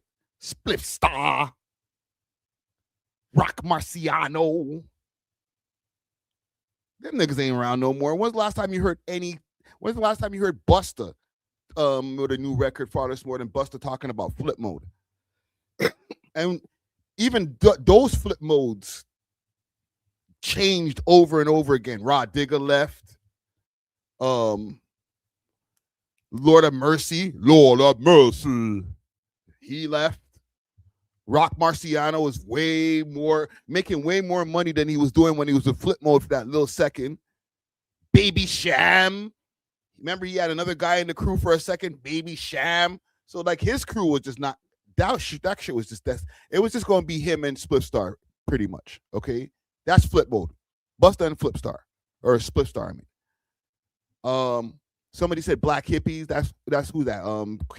Kenny, Ab-Soul, J-Rock, and Schoolboy Q. Were they ever gonna really do something for real though? Like, I heard that they were gonna come out with an album, but I feel like that was just internet lore. Like, them niggas are just part of the same label. They were all in the same slave deal and shit with Top Dog, and they're like, yo, we just sound good together on tracks. But that would have been a dope album. And I don't think they ever broke up because Kendrick brought them all on stage for the pop out. Who else? Like, wherever happened to Slum Village? Holy shit. All right. There was EPMD is the biggest example from back in the days for the old heads of guys that just couldn't keep it together, yo. Then they were beefing at one point. Parrish, they both had their own separate albums. Eric Sermon took flight after friggin' they broke up, and he just started doing a solo career, right? Pro Era, one of their homies died, right? So I think after Capital Steez died, it was a wrap for that. You know what I'm saying? Boys to Men, as far as for R&B groups, salute to Kenzo Carter. I think there's still the three guys. Right? There's the Nasty Youth that was smashing Brandy as a teenager, and the next Big Lip nigga. Pause. I know they got rid of the bass guy. The I'll make love to you. Or the to the end of the road. That guy, I know they got rid of him. Yeah, Dipset was the worst. Dipset was like, bruh, for the amount of freaking influence that they had and just the amount of soldiers that, you know what happened with Dipset? They started expanding too much. All right? The core Dipset crew with Jim Jones, Cameron and Jewels and Freaky Zeke, perfect. But there's not enough rappers in there. Even add on like Hell Rel. All right, cool. But I think that they should have just stopped there. When it started to become J.R. Ryder, Uncasa, they had like multiple other members that were like in and out of the crew, and it was just like, yo, y'all you're doing too much. Like, you're extending your arms too wide to try to put on too many niggas. And all of these niggas is not going to be able to hold up the Dipset flag and represent the name properly. Like, freaking J.R. Ryder, salute to J.R. Ryder. He just started following me on Instagram the other day. But you know what happened when you came down to Toronto, brother. You know what I'm saying? You can't be recycling verses for the man then. Okay? Not only is that a bad look for you, but that's a bad look for Dipset, brother. So, yeah. There was a lot too much. They had too many chefs in the kitchen after a while. The Black Jays. Yo, old John Crow, what you know about the fucking Black Jays? Huh? What you know about the Black Jays?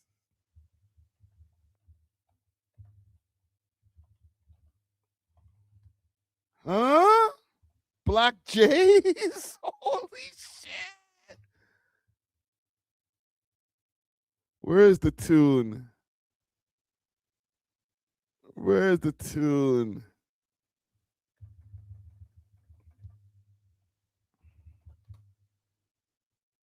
Where's the tune? I can't find that shit. What was the name of that song again?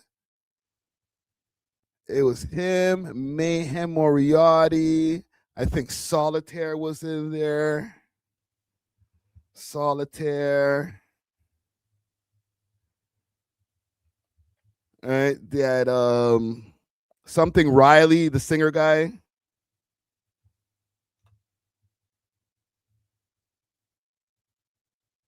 Yo, look at this. Black Jay's freestyle. Kill Blood Clot Bill. I can't believe I can't find that. I've used that so many times. These niggas really push that shit down in the internet, eh? Wow. They don't want the Black Jays name to live, bro. No, don't do that. These guys had a whole album together.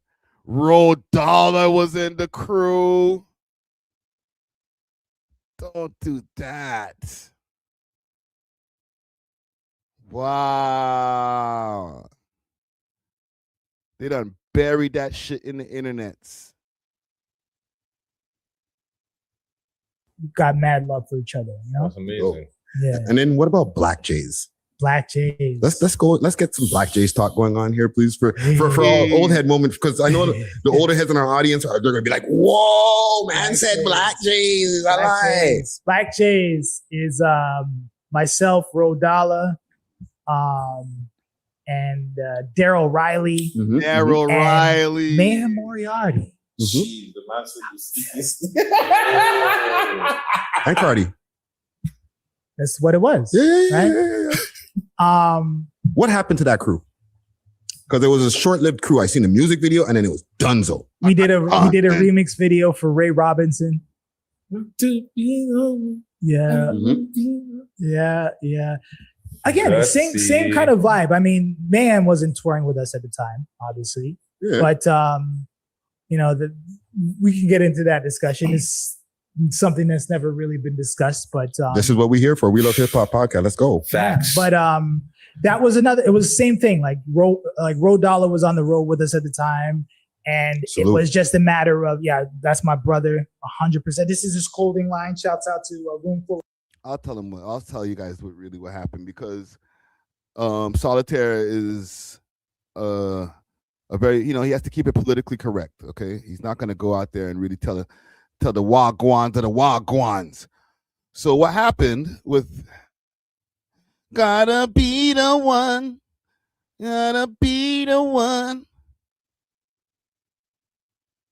salute to RT. Baby Blue. And we're moving on the gal that play. We gotta be the ones that the DJs play. B-L-A-C-K-K. With the modern day Marvin Gaye. In the club sipping Grand Marnier. We gotta be the ones that the DJs play. Got to be the one. Wanna be the one. Jeez, much music classics right here. Woo! Watch him putting up the blood sign. Anyhow, give me some more crews. Terror Strong is still strong, but like, who else is in Terror Squad? Like, R.I.P. Big Pun. I don't know about that with Terror Squad there, because Cuban Link, he gone.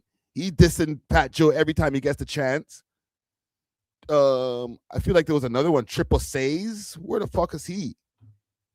Right? Tony Sunshine came out and was dissing Fat Joe and them after on Vlad TV interviews. So Terror Squad didn't work out neither. The only ones who actually stayed together through the whole time, and if they did have any type of breakup, they didn't mention it, would be the Locks, Living Off Experience. And they stamp their flag on being the crew that never broke up. You know what I'm saying? Baby Blue Sound Crew. I think they might still be together. I think it's different with DJs. Squeeze My Glizzy Friday. Your boy Mayhem. That's my boy. My nigga right here. If I could find the songs that I have with Mayhem, this is pre-social media, pre-internets like that. So I don't even have them uploaded online somewhere. But I got 2 songs with them, with this man here. I paid I think like $200 a verse, maybe $250 a verse.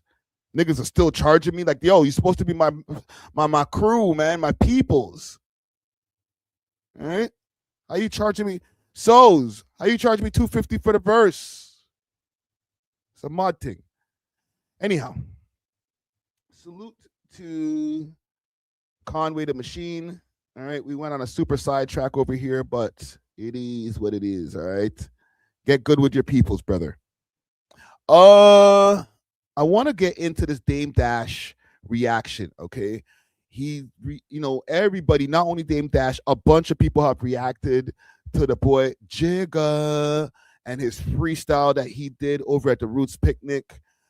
Now that it's Wednesday, since Monday, all of the media outlets have been reacting to all of the bars. We've got all the lyrical breakdowns, and some of the people who we've spoken about are now responding, starting with Dame Dash. So I have an interview here courtesy of The Art of Dialogue. I want to go through the whole clip here. It's like a 20-minute clip. What time do we got here? I got time. And let's see what Dame Dash has to say about this. Over a freestyle he did.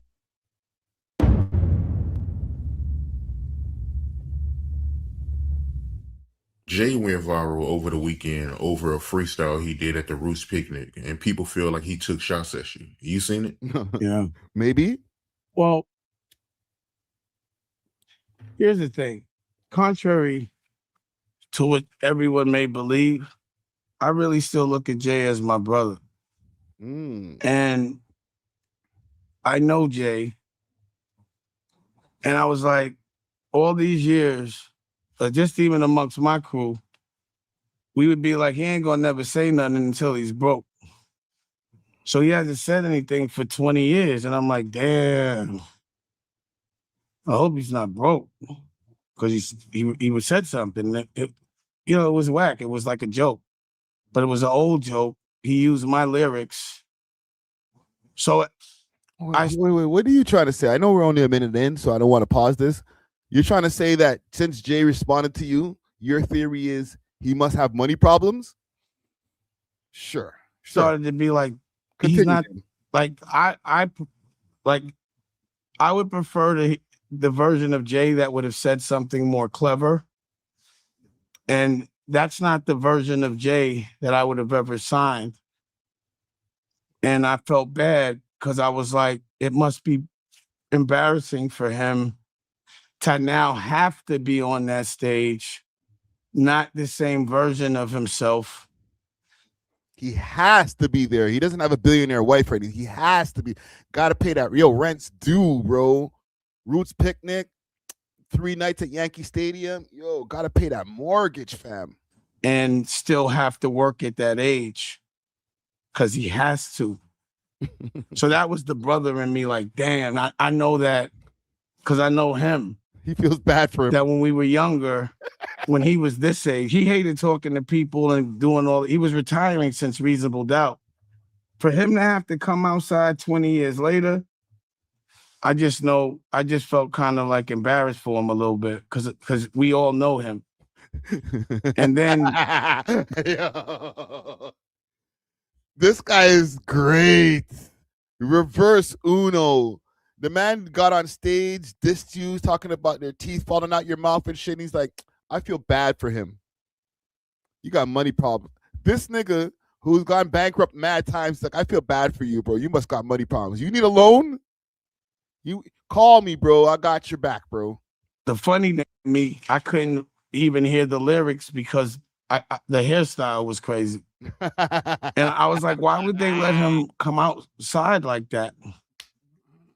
Like, I'm gonna, because to me it's like that shit is funny, and there should be jokes for that hairstyle. And if like everyone around him that loves him didn't laugh and be like, yo, what are you doing? And I'm like, why would he do that?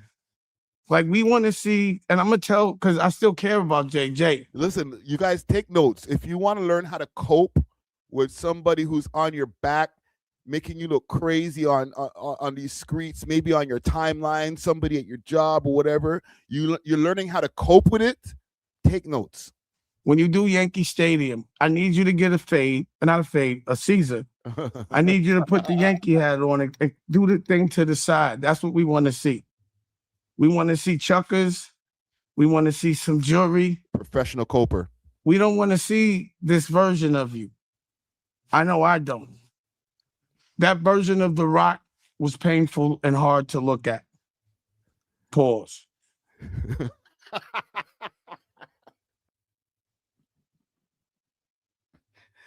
Oh man, this guy's the greatest. I just see the comment over here from Shiesty's Bud too. Dame is the greatest for real. The flip is amazing, bro. It's almost like it's kung fu-ish. You know what I'm saying? The guy did some judo on this nigga, flipped the whole game around, bro. You look crazy, bro. Go get a cut, fam. What's up with your hair, bro? And you're trying to diss my teeth? Nigga, you need a Caesar. So, almost like we don't have to. This guy's skin routine is so bad. Yeah. How I got better skin than you and you're supposed to be a millionaire?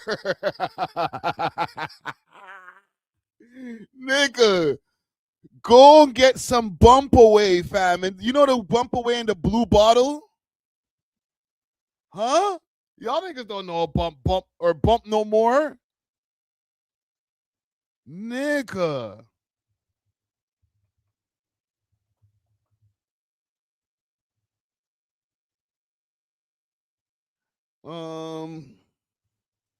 What is it called? What do you call that shit? Aftershave? Yes. Bump no more aftershave. You guys don't know about this shit? Fam. Look at this nigga. This guy is a cakeaholic with bad skin. Direct conversation, but I do feel like if I'm not around, he's not relevant. I feel like that's the reason why they have to bring my name up all the time. I thought that rap was it was bad. It was terrible. Even the way he projects, because again, I'm critiquing him from where he was and where he is. I hear you. And then I'm like, damn, like what like why are you trying to make people look like at the outline of you and not directly at you? Why do they keep putting you in these funny hairstyles? And who is it? What version of this would have sold if Jay would have came out in that stupid ass hairstyle with them dull clothes with nothing shiny in 2000 and 96 when we were coming out, would that have been the one that you would have been a fan of? And then but he's already accomplished everything that he needs to accomplish. He's a multi-billionaire. He's got a billionaire wife.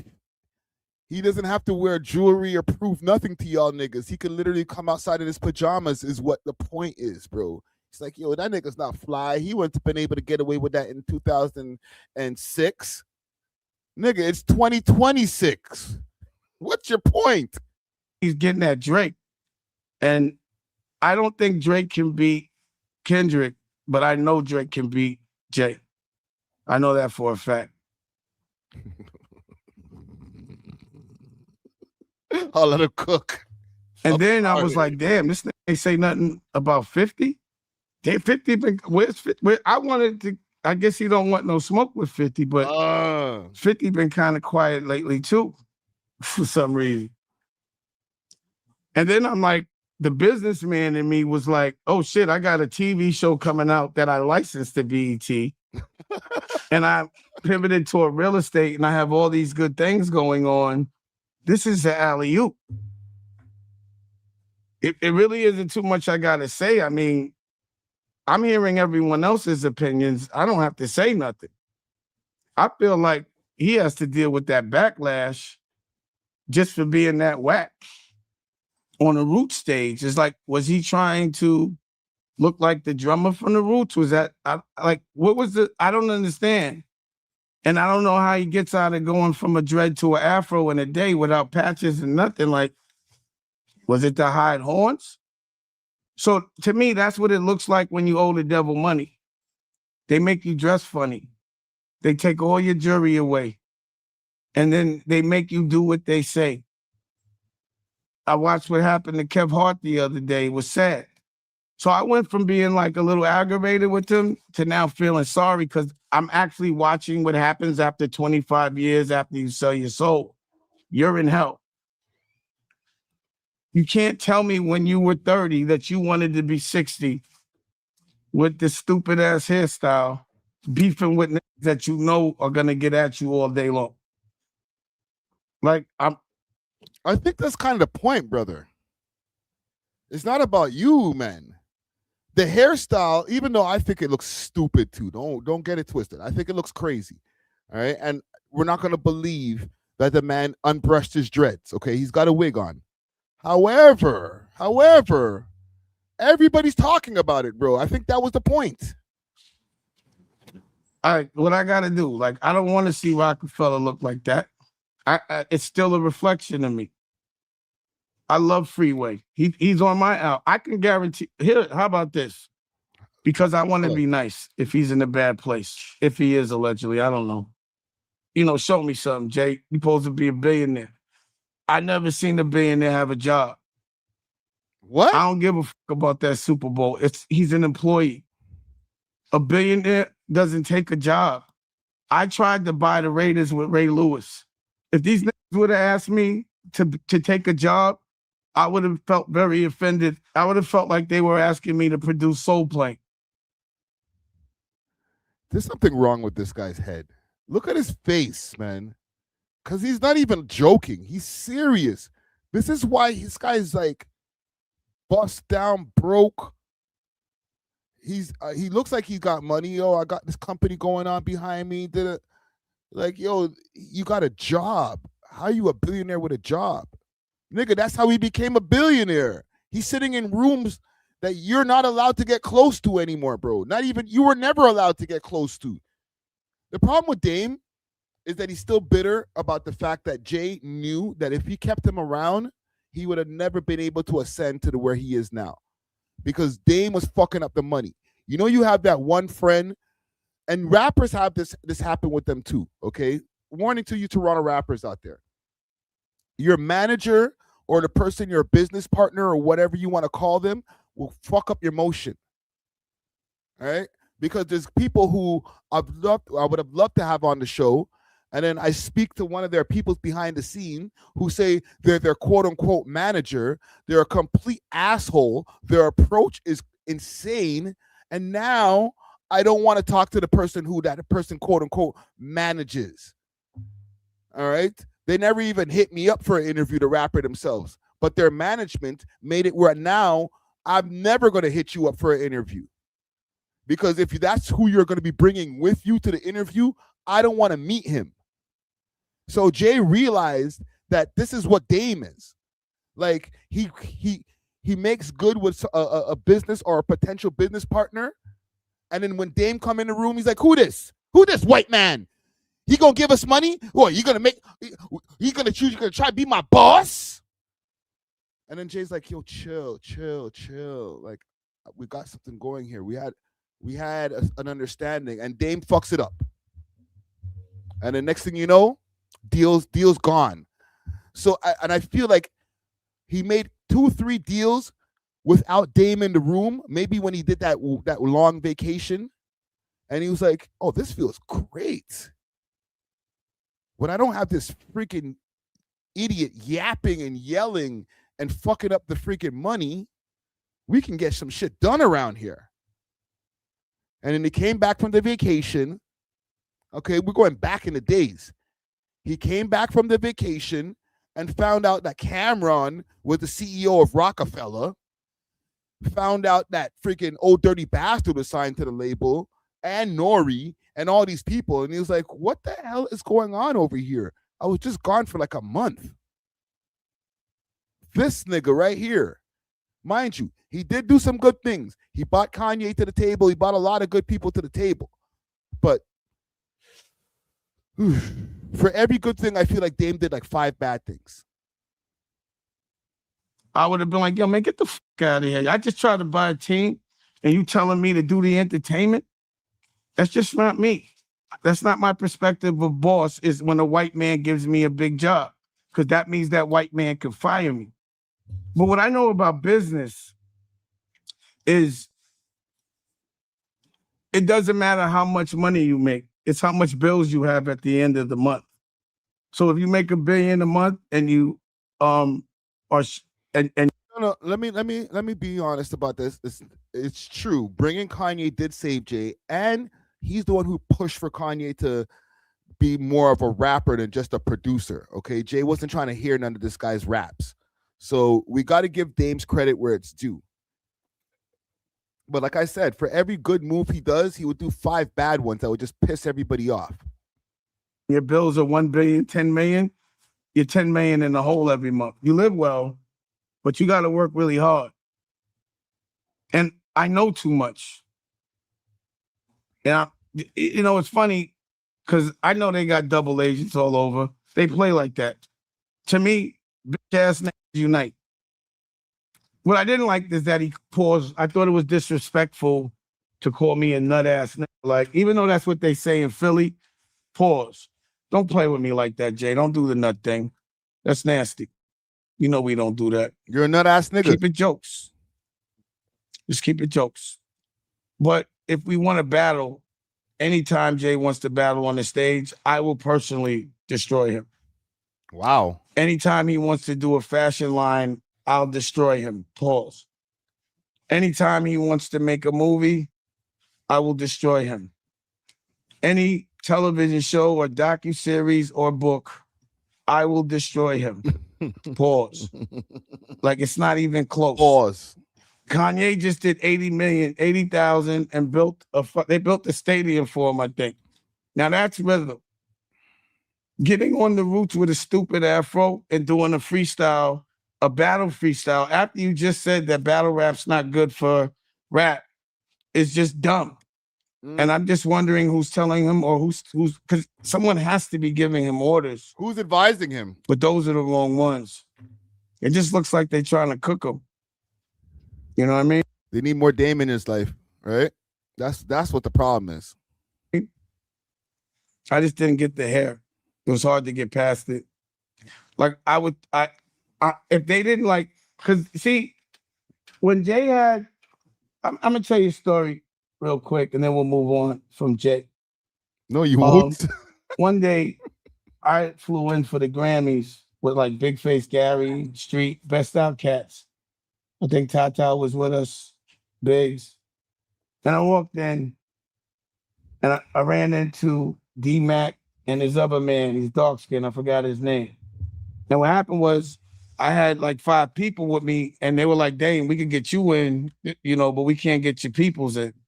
So I was like, "All right, let me in, and I'll pause. I'll find somebody. I'll work it out." So why is there let me in as a pause? There's not a pause in let me in. This nigga pauses everything. Run into D-Mac, and he's like, "Yo, you better get out of here.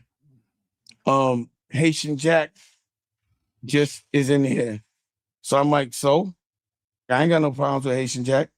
He's like, "Nah, yesterday he told Jay to suck his dick." Pause. Whoa. And Jay didn't tell me about it. And I was like, "What are you talking about? Like, what do you mean? I would have heard about that." "Nah, you better get out of here." So now I can't leave. I don't want to tell everybody, so I tell Biggs. And you know, I run into Haitian Jack, we talk about it, and I'm like, he's like, Jay was disrespectful, this, that, and the third. And I'm like, but you told him to suck, you told him to suck it. Pause. And he had some peoples with him. But again, we had somewhat of a mutual respect. And Praz was there because he told me about the story later because he was there. I think Tracy Waples was there too. Praz told me that. So I walked around and I couldn't believe it. So I went back and I was like, yo, what happened? Like, what? And he was with some people and I was with some people, but I didn't tell my people because I didn't want them too tense. But I saw him tell the guys like not to do nothing because I guess we worked it out, but I had to know what happened.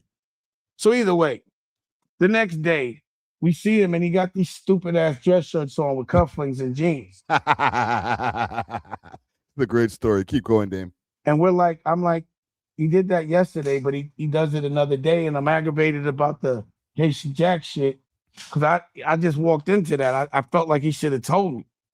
Pause. And you could ask my homeboys. We around the table, and I'm like, I sent a text to everybody like, y'all gonna let this wear this stupid shirt?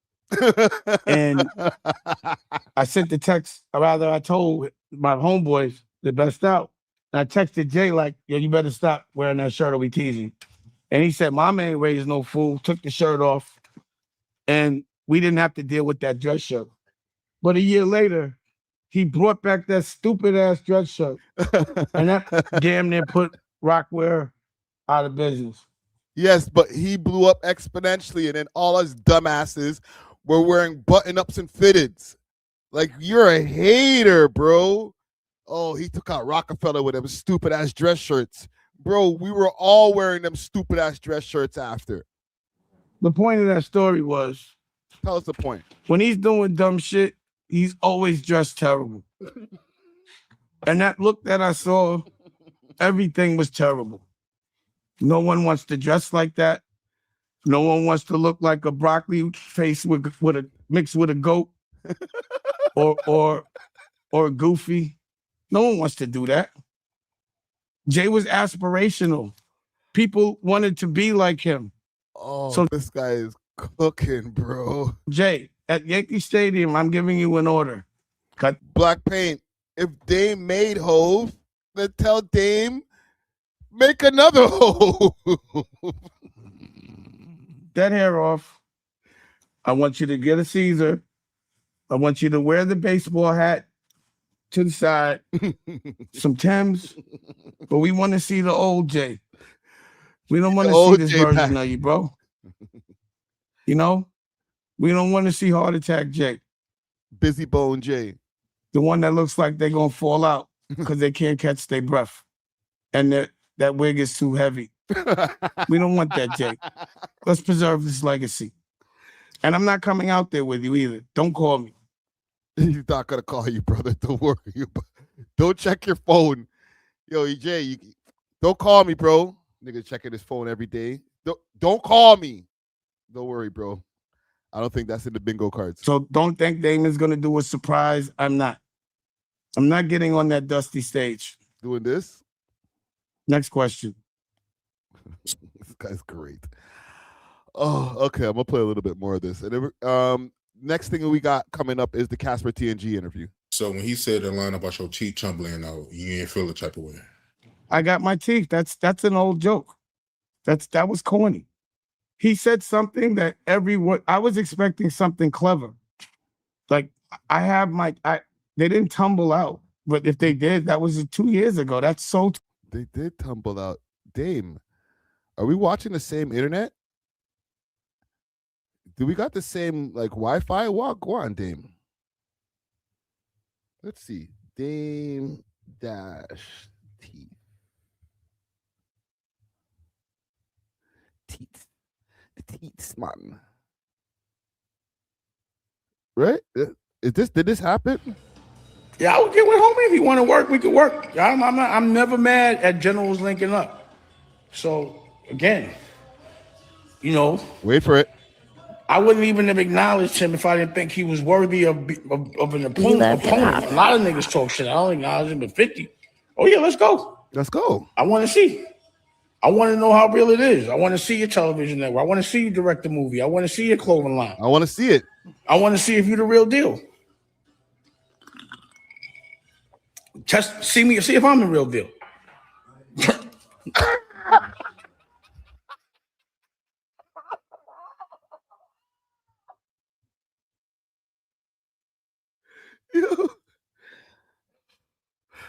Oh my God. You know what I'm saying? Yeah, hold on. Oh God. Yeah, talk to him for a second. What? Just for a second. Talk to him for a second. Oh God. Oh, you're not saying nothing. Look, so You're not saying. I'm crying. Actual tears. I need to see that again. This is making my day so much See if I'm the better. real deal.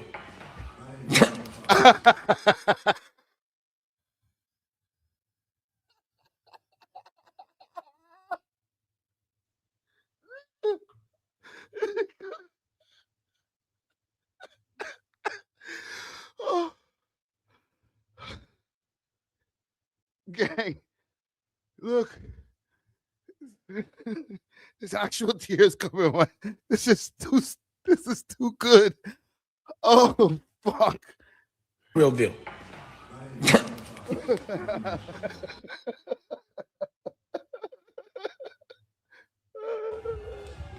You know what I'm saying? Yeah, hold on. Oh God. Yeah, talk to him for a second. what? Just for a second. Oh God. Hold me down. Look, so You're not saying that. Hold me down for a minute. So download American.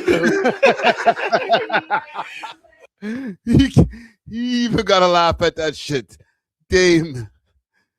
Thank you so much, Dame, for the years of entertainment, my brother. 2 years ago, 50. Oh, why would I be mad at that? I'm like, this thing actually, I was just more like so shocked that he's broke. Yeah. Allegedly. Just based on that motion. Like, I don't see like if he has a loan, how he's bankable because of all the accusations. So it looks like he got to work because he's working. Let me ask you a question. He's a worker. If he hasn't said anything in 20 years, why you think he's starting out? Why after 20 years and you 60, do you want to come back outside?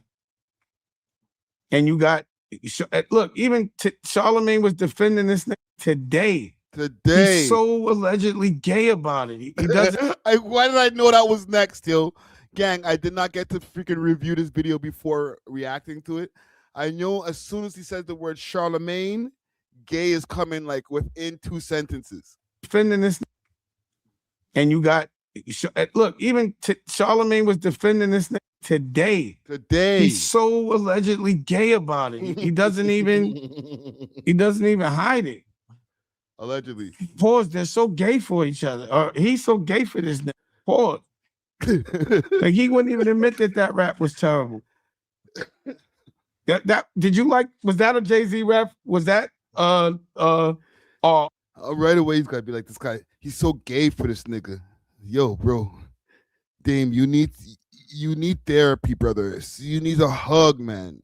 OC, we running this rap shit. That even put me on no Summer Jam screen. Pause. You can't do shit like that and come back with your teeth fell out a year ago with stupid hair. What? Like, would you ever think that Cam would have big teeth or Fredo, and that Jay would have a lion's mare with a goat face? Would you ever think this would happen? I never thought this would happen. I'm in the look how cool I still am. These niggas lost it. These niggas gotta be broke to do this shit. We love hip hop. Who would put them big ass teeth in their mouth if they didn't have to? Brother, you're wearing dentures. These niggas got veneers. You have dentures. Who would do that? Why would you wear them stupid ass suits? He knows those suits are stupid. Those suits are terrible. Why would he keep doing it? To make me nauseous? Yes, it was all for you, Dame. What his whole, the fashion plan when he laid the clothes out on the bed, he's like, I'm gonna piss Dame off when I get on stage with this shit. And this is another thing about Jay. that I still wonder about, being that he wants to be funny. Jay's breath always used to stink. And you know why? Because for some reason, don't you? Maximum level hate, okay? Breath always used to stink. And you know why? Because for some reason, don't you hate when niggas got bad breath and chew Big Red? It's just cinnamon doodle. Nobody wants to smell that. I hope this nigga is not still chewing Big Red with bad breath on that mic, because that mic is chewing cinnamon doodoo. This guy's a fucking idiot. Oh, man. Must have been stinking. And then he dressed up like a mic. This is not the version, Jay, please. We make Jay great again. That's the new slogan. Make him great again. I don't want to see this happen. Yo, thank you, Dame. You're the GOAT, bro. Yo, you gotta admit, when you saw the hair, you was laughing, bro. You knew this was gonna be funny. But who told them? Wait, hold on. But hold on. Who you think told? I want to know who told them to do that and like how they put the wig on. How do you think they did that? Like, don't you? It was glue, brother. It was glue. The same glue that they used to keep your teeth in. Think they would have videotaped them cutting it off and a bit on the vid? It's no more Dookie. What do you call them? Dookie Wick J. Dookie Wick. That new name is Dookie Wick, boss. I don't know how these niggas are cutting this thing up with them Dookie Wicks. The Dookie Wick. And then he comes back with that shit. That was the why? What the fuck is he doing? Yo, talk to your man, B. Talk to your man, B. Yo, Jay Brown, you still my man, man. Don't let him do that. No more wigs. Come get your man, B. Yo, your man with the wig, come get your man, B. Wig down. No more Dookie Wicks. Pause. And no more wigs. Next question. Me personally, I mean, when Jay Brown got Beans and Freeway, that was a dope moment to me personally. Yo, even he got to laugh at the stupid shit that's coming out of his mouth. Pause. You know, so. Yeah. I mean, again, it's not the same. It's not state property, Freeway. I mean, I'm sorry. Beans. No disrespect to Beans, but he's been through a lot.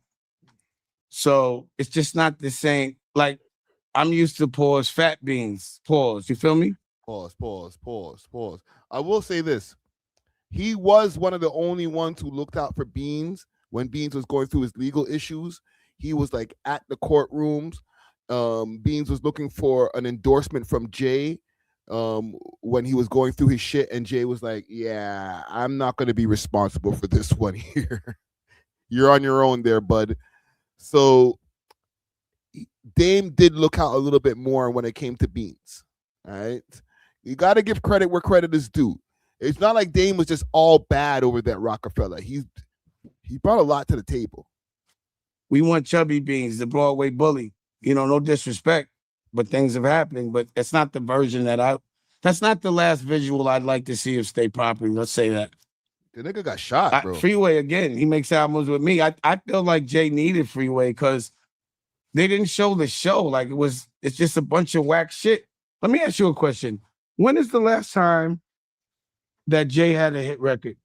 And don't say 40, 40, 40, whatever that shit is, because that wasn't a hit. I want to know a hit record. When's the last time he made a hit movie? It was on 444. It was a story of OJ on his last album. And I'm not even here to glaze Jay. I'm just facts is facts. Run This Town was before freaking Story of OJ. And let's say Story of OJ wasn't one of his biggest songs.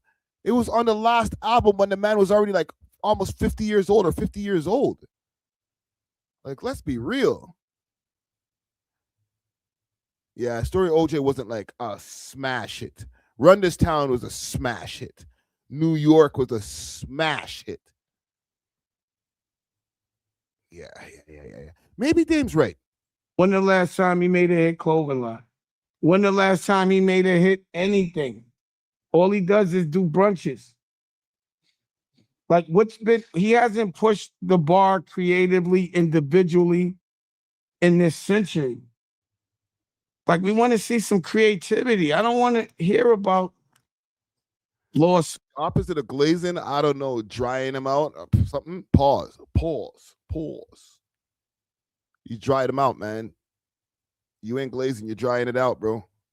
Suits all day. That's what I hear more about him is lawsuits. But I'd rather he was like I guess he wasn't. I feel like it might have been all me now. Because he's been whacked since I wasn't around. Bring me around. I need a loan. You know what I mean? To me. He been funny dressing, and then he started growing branches. He turned into a tree. Pause. Oh my God. He turned into a tree, gang. And now he's a bush. Pause. He went from a tree to a bush. That's the most interesting thing he's done is done funny hair. That's been classic. Those hairstyles are classic.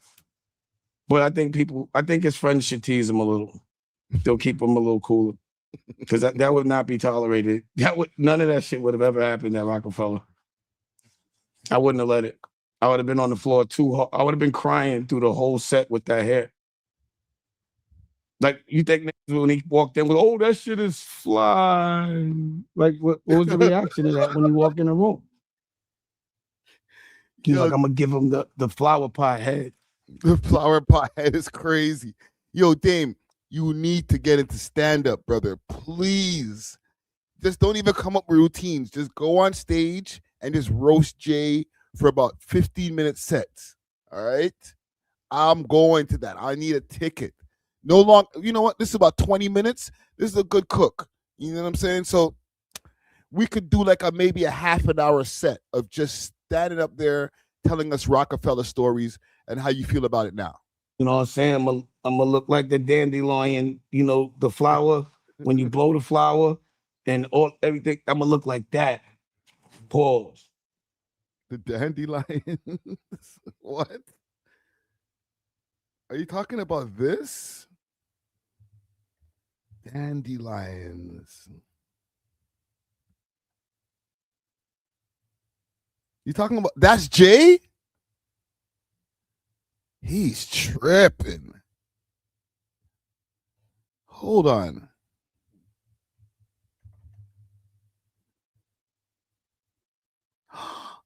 I see it. Wow.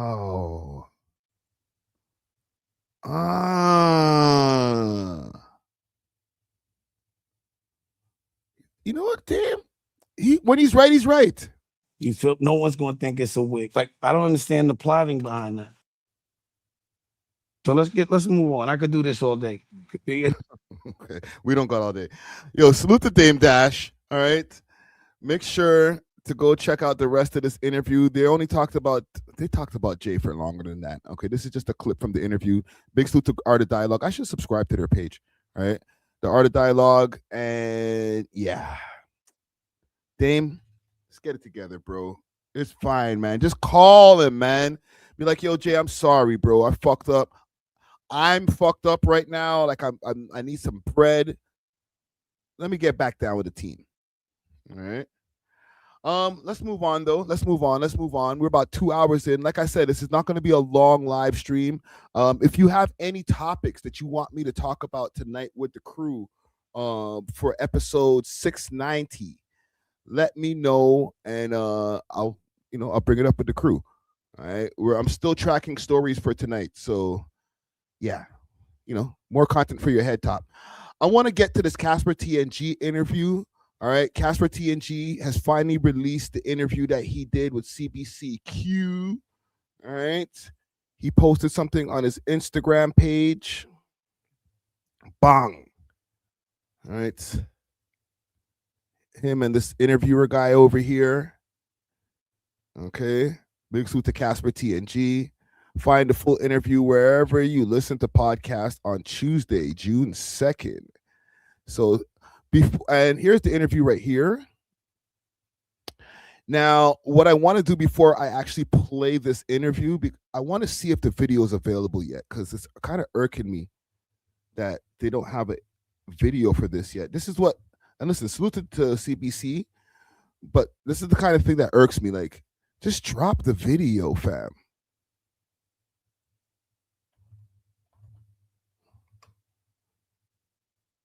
They only have a clip of the video right now up of this. And my video is getting more SEO right now. All right, and he's on this channel over here, CBCQ. A lot of people don't really understand that. For me, all right, with Tom Power. Let's see if the whole interview is available yet. 2 days ago is the last time they did an upload. Kane Parsons on psychology of liminal spaces and back rooms. Interesting. All right, so here's the channel. But yeah, let's listen to the interview, see what they got over here. Trying to take pictures. I'm Tom Power. Welcome to Q. I want you to think back to a time in your life where you had to make a really big decision. Like, you might just try to get that in that mindset. You were making a decision that would end up changing the trajectory of your life. And you know that decisions like that can be so scary, and it can feel like a lot is at stake. The rapper Casper TNG found himself in that exact same spot. Now, if you haven't heard of Casper before, he's a rapper from Toronto, had a lot of success in sort of the underground Toronto hip hop scene about a decade ago. And then after getting involved in crime as a teenager in Toronto and spending 3 years in prison as a result of some decisions he made back then, his music career, as you might guess, was put on pause. And when he got out of prison, he had one of those decisions to make: return to that life of crime or bet on himself and spend all the money he had on financing his music career. He chose music, and he put out this song. I'm just running up the market. Oh. Too many women I did not. You're not playing me with that. Sorry. And for his family. Casper TNG's story is not one you hear on CBC every day. It's about growth. It's about redemption. It's about betting on yourself. Here's our conversation. You doing all right? Yeah, I'm doing good. How are you? I'm good. I was talking to some people in the hallway on the way down, and they said, sometimes when I'm walking to the studio, they go, "Who are you talking to?" And I said, "I'm talking to Casper." They went, "TNG?" And I went, "Yeah." And they went, "The market." They all shouted the market at me at the same time. Yeah, it's crazy. That's funny. How are you finding this? Like, this song got really big. Things are really big right now. How's it all feeling? It's feeling surreal, to be honest. Like, it's feeling crazy. It's I'm grateful to see it, you know? Yeah. Grateful to be here. Yeah, it's just crazy. It's overwhelming. Is that happening a lot? People shouting at you when you're walking down the street, or? I don't want to be walking too much in the street. Yeah, fair enough. Like that. I was at JD Sports the other day, doing some content. He's got his interviewer voice on, and I don't mean interviewer like I'm going to do an interview with CBC. Like, interview, I'm trying to get a job voice on. You know what I'm saying? He's not like, yo, differently, you know, I'm going still. Like, he's like, so what do you think that some of your best qualities are? Well, I'm a hard worker. I work well with others. I'm a team player. For them, they premiered the music video for the remix, and I was in there, and people were seeing me in there, like trying to take pictures and stuff. But I've been doing this for a little while, so it's not really, I'm not new to it. It's just like it hasn't been this big before, so it's just another, like, a different level. Because when you were a kid, it was basketball, right? Like, that's what you wanted to do. Yeah, I wanted to play basketball when I was maybe 14. I thought, like, 10 years from now, they'll say, "What are you going to be in 10 years?" I'm like, "Yeah, I'm going to be in the NBA," stuff like that, you know. But time, God has different plans and stuff, you know what I mean? So still made the league, just a different league. You stopped playing basketball, and you dropped out of school at the same time. Is that right? Oh, yeah. Yeah. What was going on at that time? As much as you want to tell me. I was like 16. I was just going through a lot. One thing that, and listen, salute to Casper, that shit threw him off. I can hear it. I don't even need to see him. I can hear his body language, right? Don't ever get it twisted when it comes to them reporters over there at the mainstream media outlets, okay? Anything that you think they might not know about you, they know everything about you, before you walk in the door. They're not just one person's researching. They'll have a research team just giving, hey, what about this? You might want to ask them about this. So, yeah. They'll know if you freaking hit somebody with a rock in preschool back in the days. They know everything. And this is a government-funded company. They could just go look up in, what do you call it? The police records and all types of shit and see all, they have so much access. Getting into like street politics, stuff like that.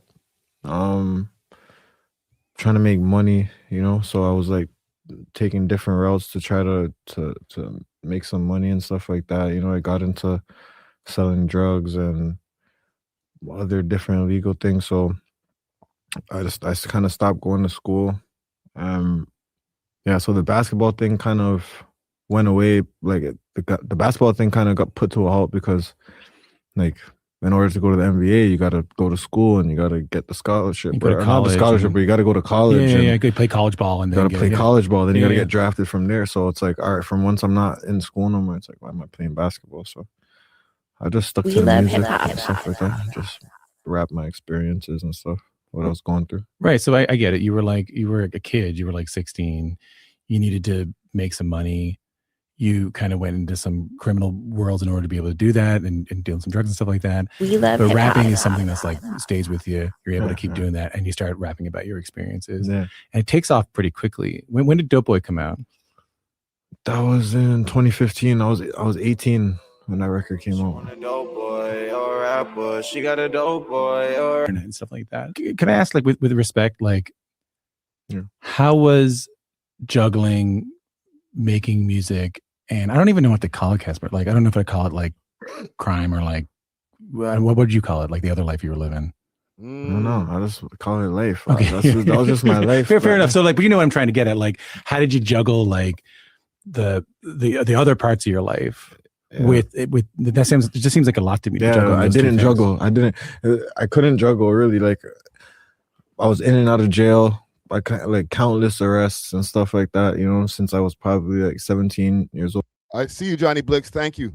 So I would say if I was juggling, I was doing a bad job at juggling, but it was just a lot. It was just a learning process. You know what I mean? It was a learning process. Not Rome wasn't built in a day. You know what I mean? So it's like I'd be making music and maybe the day before I was doing like some crazy shit. Like I was living like heinous, like, you know what I mean? Yeah. Like, but it's hard to explain this to not just like a white man, but like somebody who's outside of the lifestyle, right?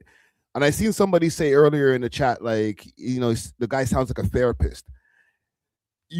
This person already knows. He's asking you questions that he already knows the answers to. He just wants to hear what your answer is going to be. But like, it's hard to just be like a square. Thank you, Jordan. Right. But it's hard to just be like, yo, listen, this is how it was. This is how it happened. Like, he's being very calculated with his words. He wants to make sure he's using words that are not too slanged out so like homie could understand. But he also doesn't want to make himself look like a savage. You feel me? It's cool to call yourself a savage around your own people. It's not cool. I don't think it's cool. But man, them think it's cool. Yo, I'm a savage. I'm a sav. But you realize once you get into the outside world of your block and stuff like that, that they'll be like, if you say that to like homie over here, Tom, he's gonna be like, "You're a savage." Interesting, right? And I'm not saying this is what Tom thinks, but there's white people who are like, "Oh, well, I'm glad you're self-aware." That's what we've been saying about you guys forever. I don't know. It didn't really affect or kind of change anything. Like, because when you're so entrenched in the life that you're living and what you're doing, you're not really understanding what else is going on, especially when you're young and this is all happening so fast and stuff like that. I'm having hit records. People are noticing me on the street. But at those times, it's like, you could call it that you're famous, but you're still living the same life that you're living, and nothing feels different. So it's like you like that moment kind of passed me by. Like, I didn't really even realize I was in that moment. Like, how, like, I'm trying to figure out, like, I'm just gonna put the boat in the water, man, and you row it. Like, so like that's actually kind of crazy. Like he probably doesn't even remember the last few years, like all doing the interview during that time, like the car chase and all that. It was probably just a freaking leaned out blur. You go to prison for a while. The story I heard is that like the thing that, because people might be wondering at this stage, like, okay, so like what happened? Like, how does this guy not that long ago was saying things to me like, yeah, I was making music, but then I also had this other life, and like I wasn't doing a very good job of juggling them. I was just living one. Obviously, something changed, and I was trying to figure out what it was. And I was talking to Vanessa, our producer, who I talked to you before, and she said this beautiful thing, that it wasn't like music, it wasn't even like prison that helped you make that change. It was having a daughter. Yeah, like kind of, because I had my daughter before I went to prison, right? So going to prison, not having that relationship with my daughter, and not being able to be there for her and stuff like that, and then coming out, reveal, super reveal. Again, these are journalists. I do interviews and stuff, and I do my degree of journalism. Okay, I'm not gonna take anything away from myself, but these mans are journalists, bro. They be digging. And being able to be with her and stuff like that, be with her every day, build that relationship with her to the point where it's like it clicked. Like I can't leave this girl's life now. Like, you know what I mean? I have to get my shit together. I don't really have time to waste anymore. You get out and you say, okay, I missed this chunk of my daughter's life, and these are important years. Oh, yeah, very important years. Yeah. And you're like, okay, I can't do that again. Yeah. Basically, I was just like, yeah, I can't do that. Can't let my family down and stuff like that. So it's like I had to just lock in and just focus on, all right, okay, what am I gonna do? I'm gonna do music. All right, lock in.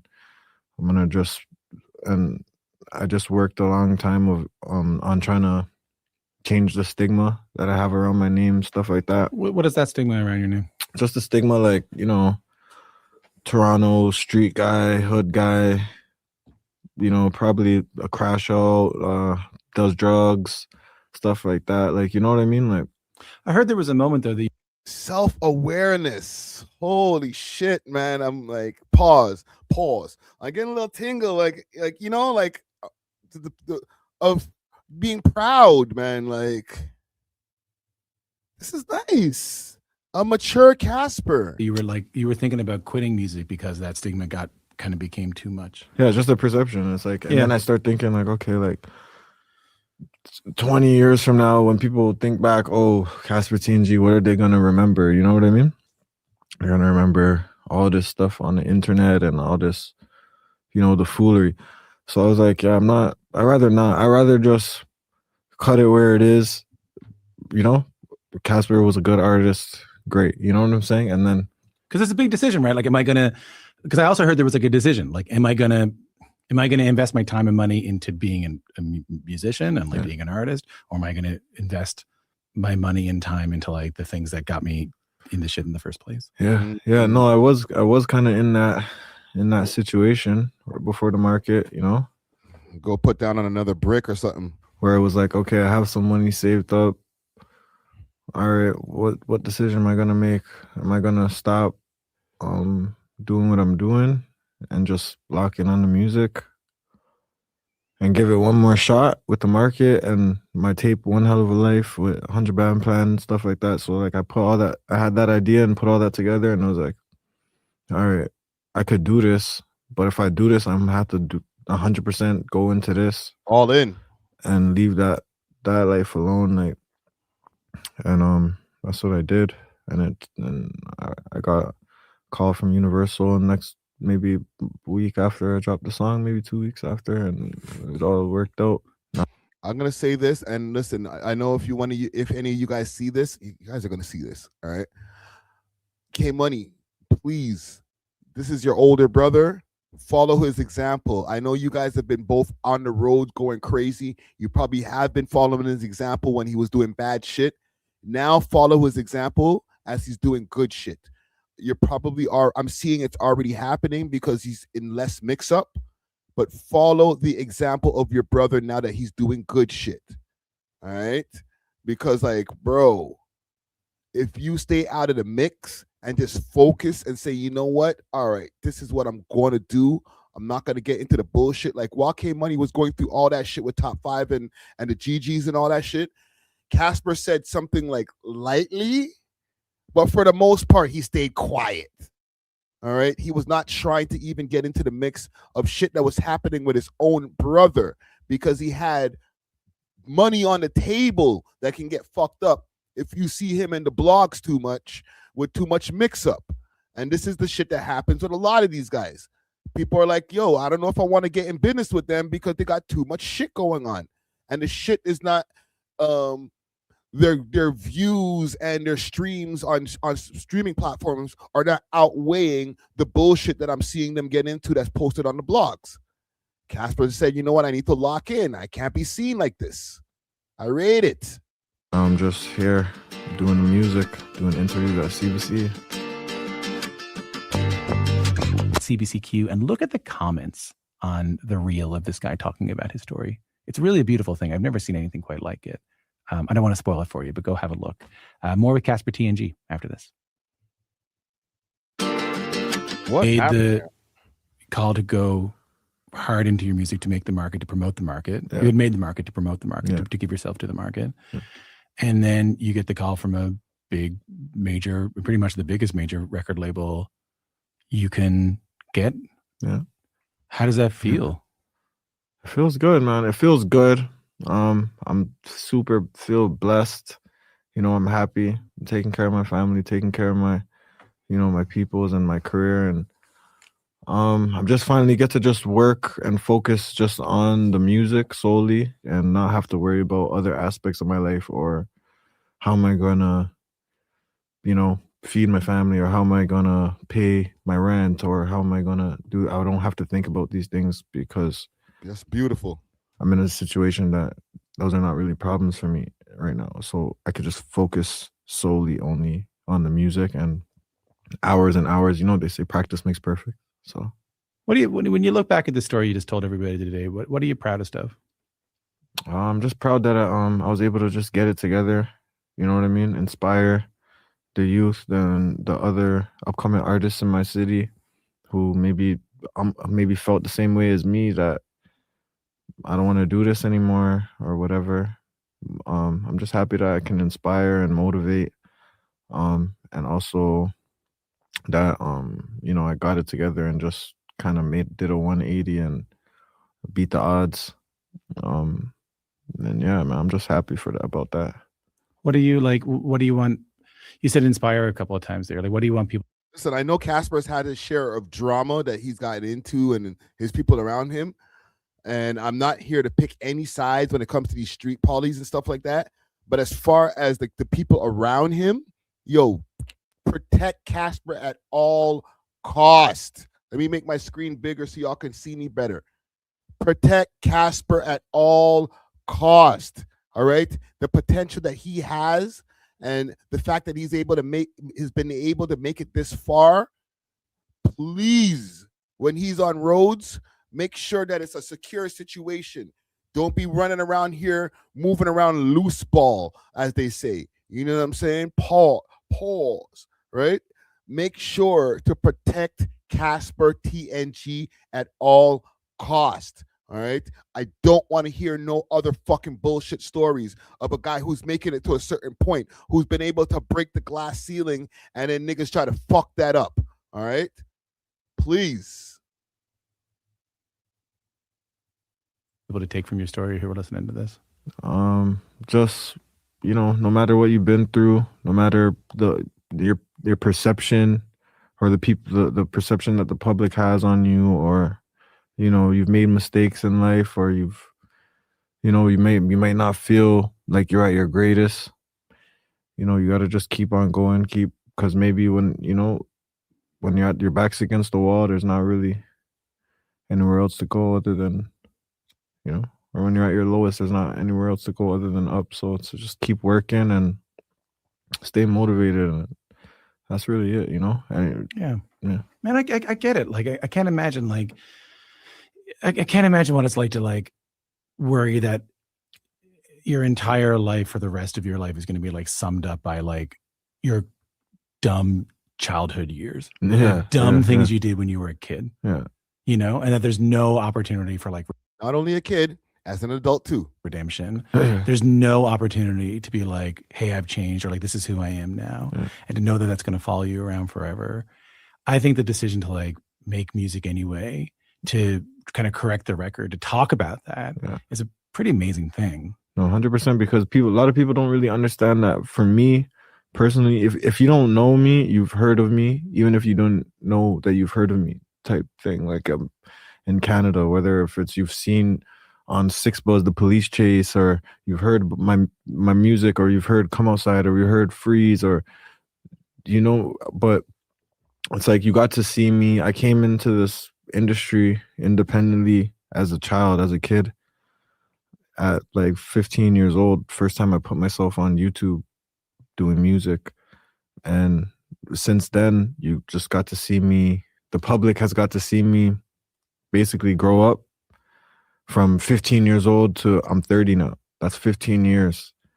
And you got to see. This is the clip that's floating around right now. This clip over here. But yeah, keep going. See the times I messed up, the times where I was going through things, the times you got to see my whole life. You know what I mean? And just people did a lot of judging and a lot of, you know, a lot of talking down when maybe, you know, we were kids. Maybe we just needed some help. Maybe we just needed some guidance, or maybe we just needed some whatever. But, you know, now that I'm able to be here and look back and be like, yo, like, that's the life I was living. And people can hear me talk now and be like, wow, like he did grow up. Like, wow, he did get his shit together, or you know what I mean? So I'm happy to have this opportunity now and be able to still be here and still tell my story. And yeah. And I think for people who haven't even heard it, great interview, but might even have someone in their own life that they've sort of like pushed away, or they've sort of written off. Yeah. You know, like it's a story that not only can, hopefully you don't have to tell the story forever, by the way. And you can just make music and make great music. That's what I'm trying to do. I get it. And I appreciate, I'm happy you came in here to talk to me about it. You know, I appreciate it. I hope you don't have to tell it again. Yeah. I probably will, like a couple more times. Okay, cool. And then, probably a couple more times this year. And then that's it. I think anyone who's had people written off like that might think. Oh yeah. He will be telling it. Well, we're not going to ask him again about his childhood and all that, because we already did that over at the We Love Hip Hop Network. However, and I'll finish this in a second, he did say, let's find the video where we spoke about Casper, because I pinned his comment. Where is it? Did I pass it already?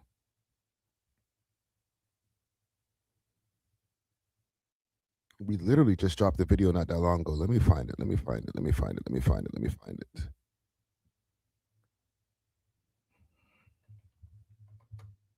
It's a brand new video.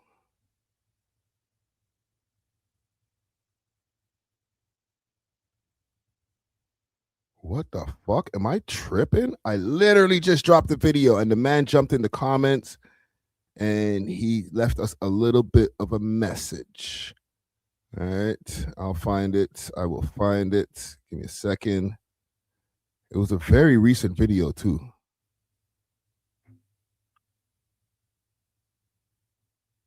I guess it wasn't that recent. Anyhow, he said in the comment, and I'll find it in a second and I'll post it.